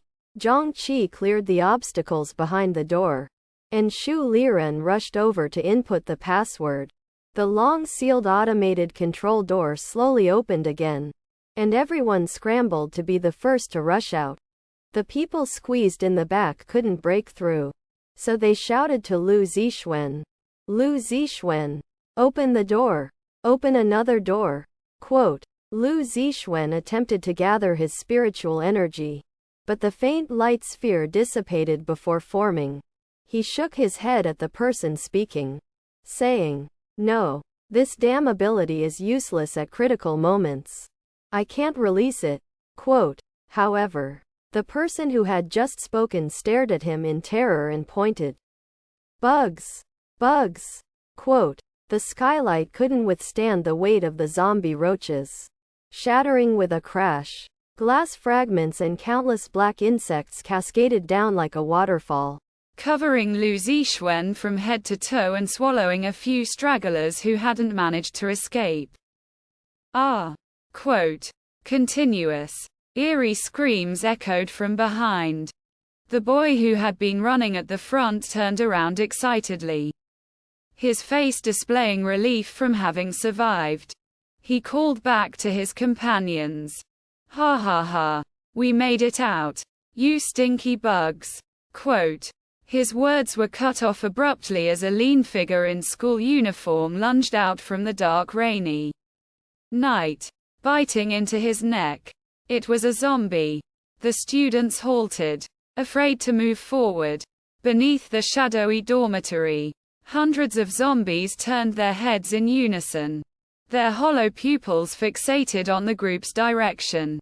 Flames ignited, shaping into a whip of fire that lashed out diagonally.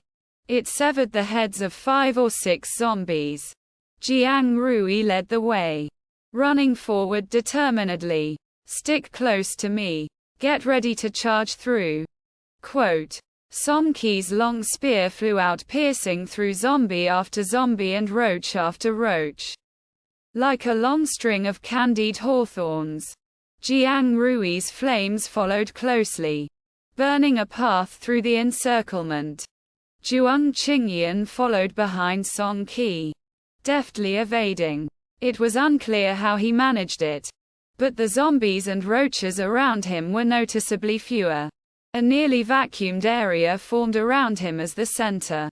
2 powerful awakeners cleared the path. The students with good speed and physical endurance had successfully crossed the first dormitory building, and the parking lot was faintly visible.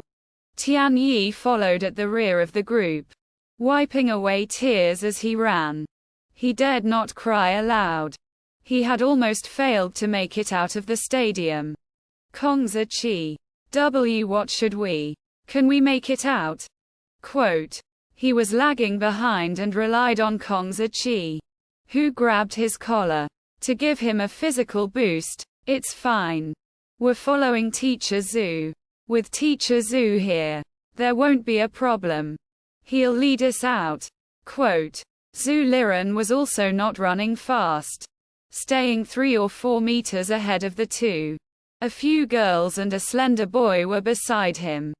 This small group of people was among the worst in terms of physical agility.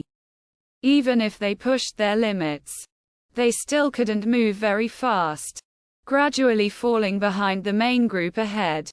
From the side of the dormitory, a window on the first floor suddenly opened, and several zombies leaped out. Caught off guard, they collided with Kongzi Qi and Tian Yi, sending them tumbling. A few boys at the front emitted cries of agony, pinned down by the zombies who began to bite. Zhu Liren was also knocked down, rolling into the midst of the zombies, just as a zombie with a gaping maw was about to pounce on him, its foul saliva even dripping onto his glasses. Zhu Liren's pupils contracted. The 2 girls beside him cried out, "Teacher Zhu!" Quote. Their voices abruptly ceased, as if invisible hands were choking their necks. Their expressions twisted and their bodies convulsed violently. Gradually, their movements slowed, and their bodies eerily toppled backwards. Seizing the opportunity, Zhu Liren yanked them, pushing the 2 into the mouths of the zombies. Using the recoil, he struggled to get up, without even looking back as he continued to run forward, desperately trying to catch up with the group ahead.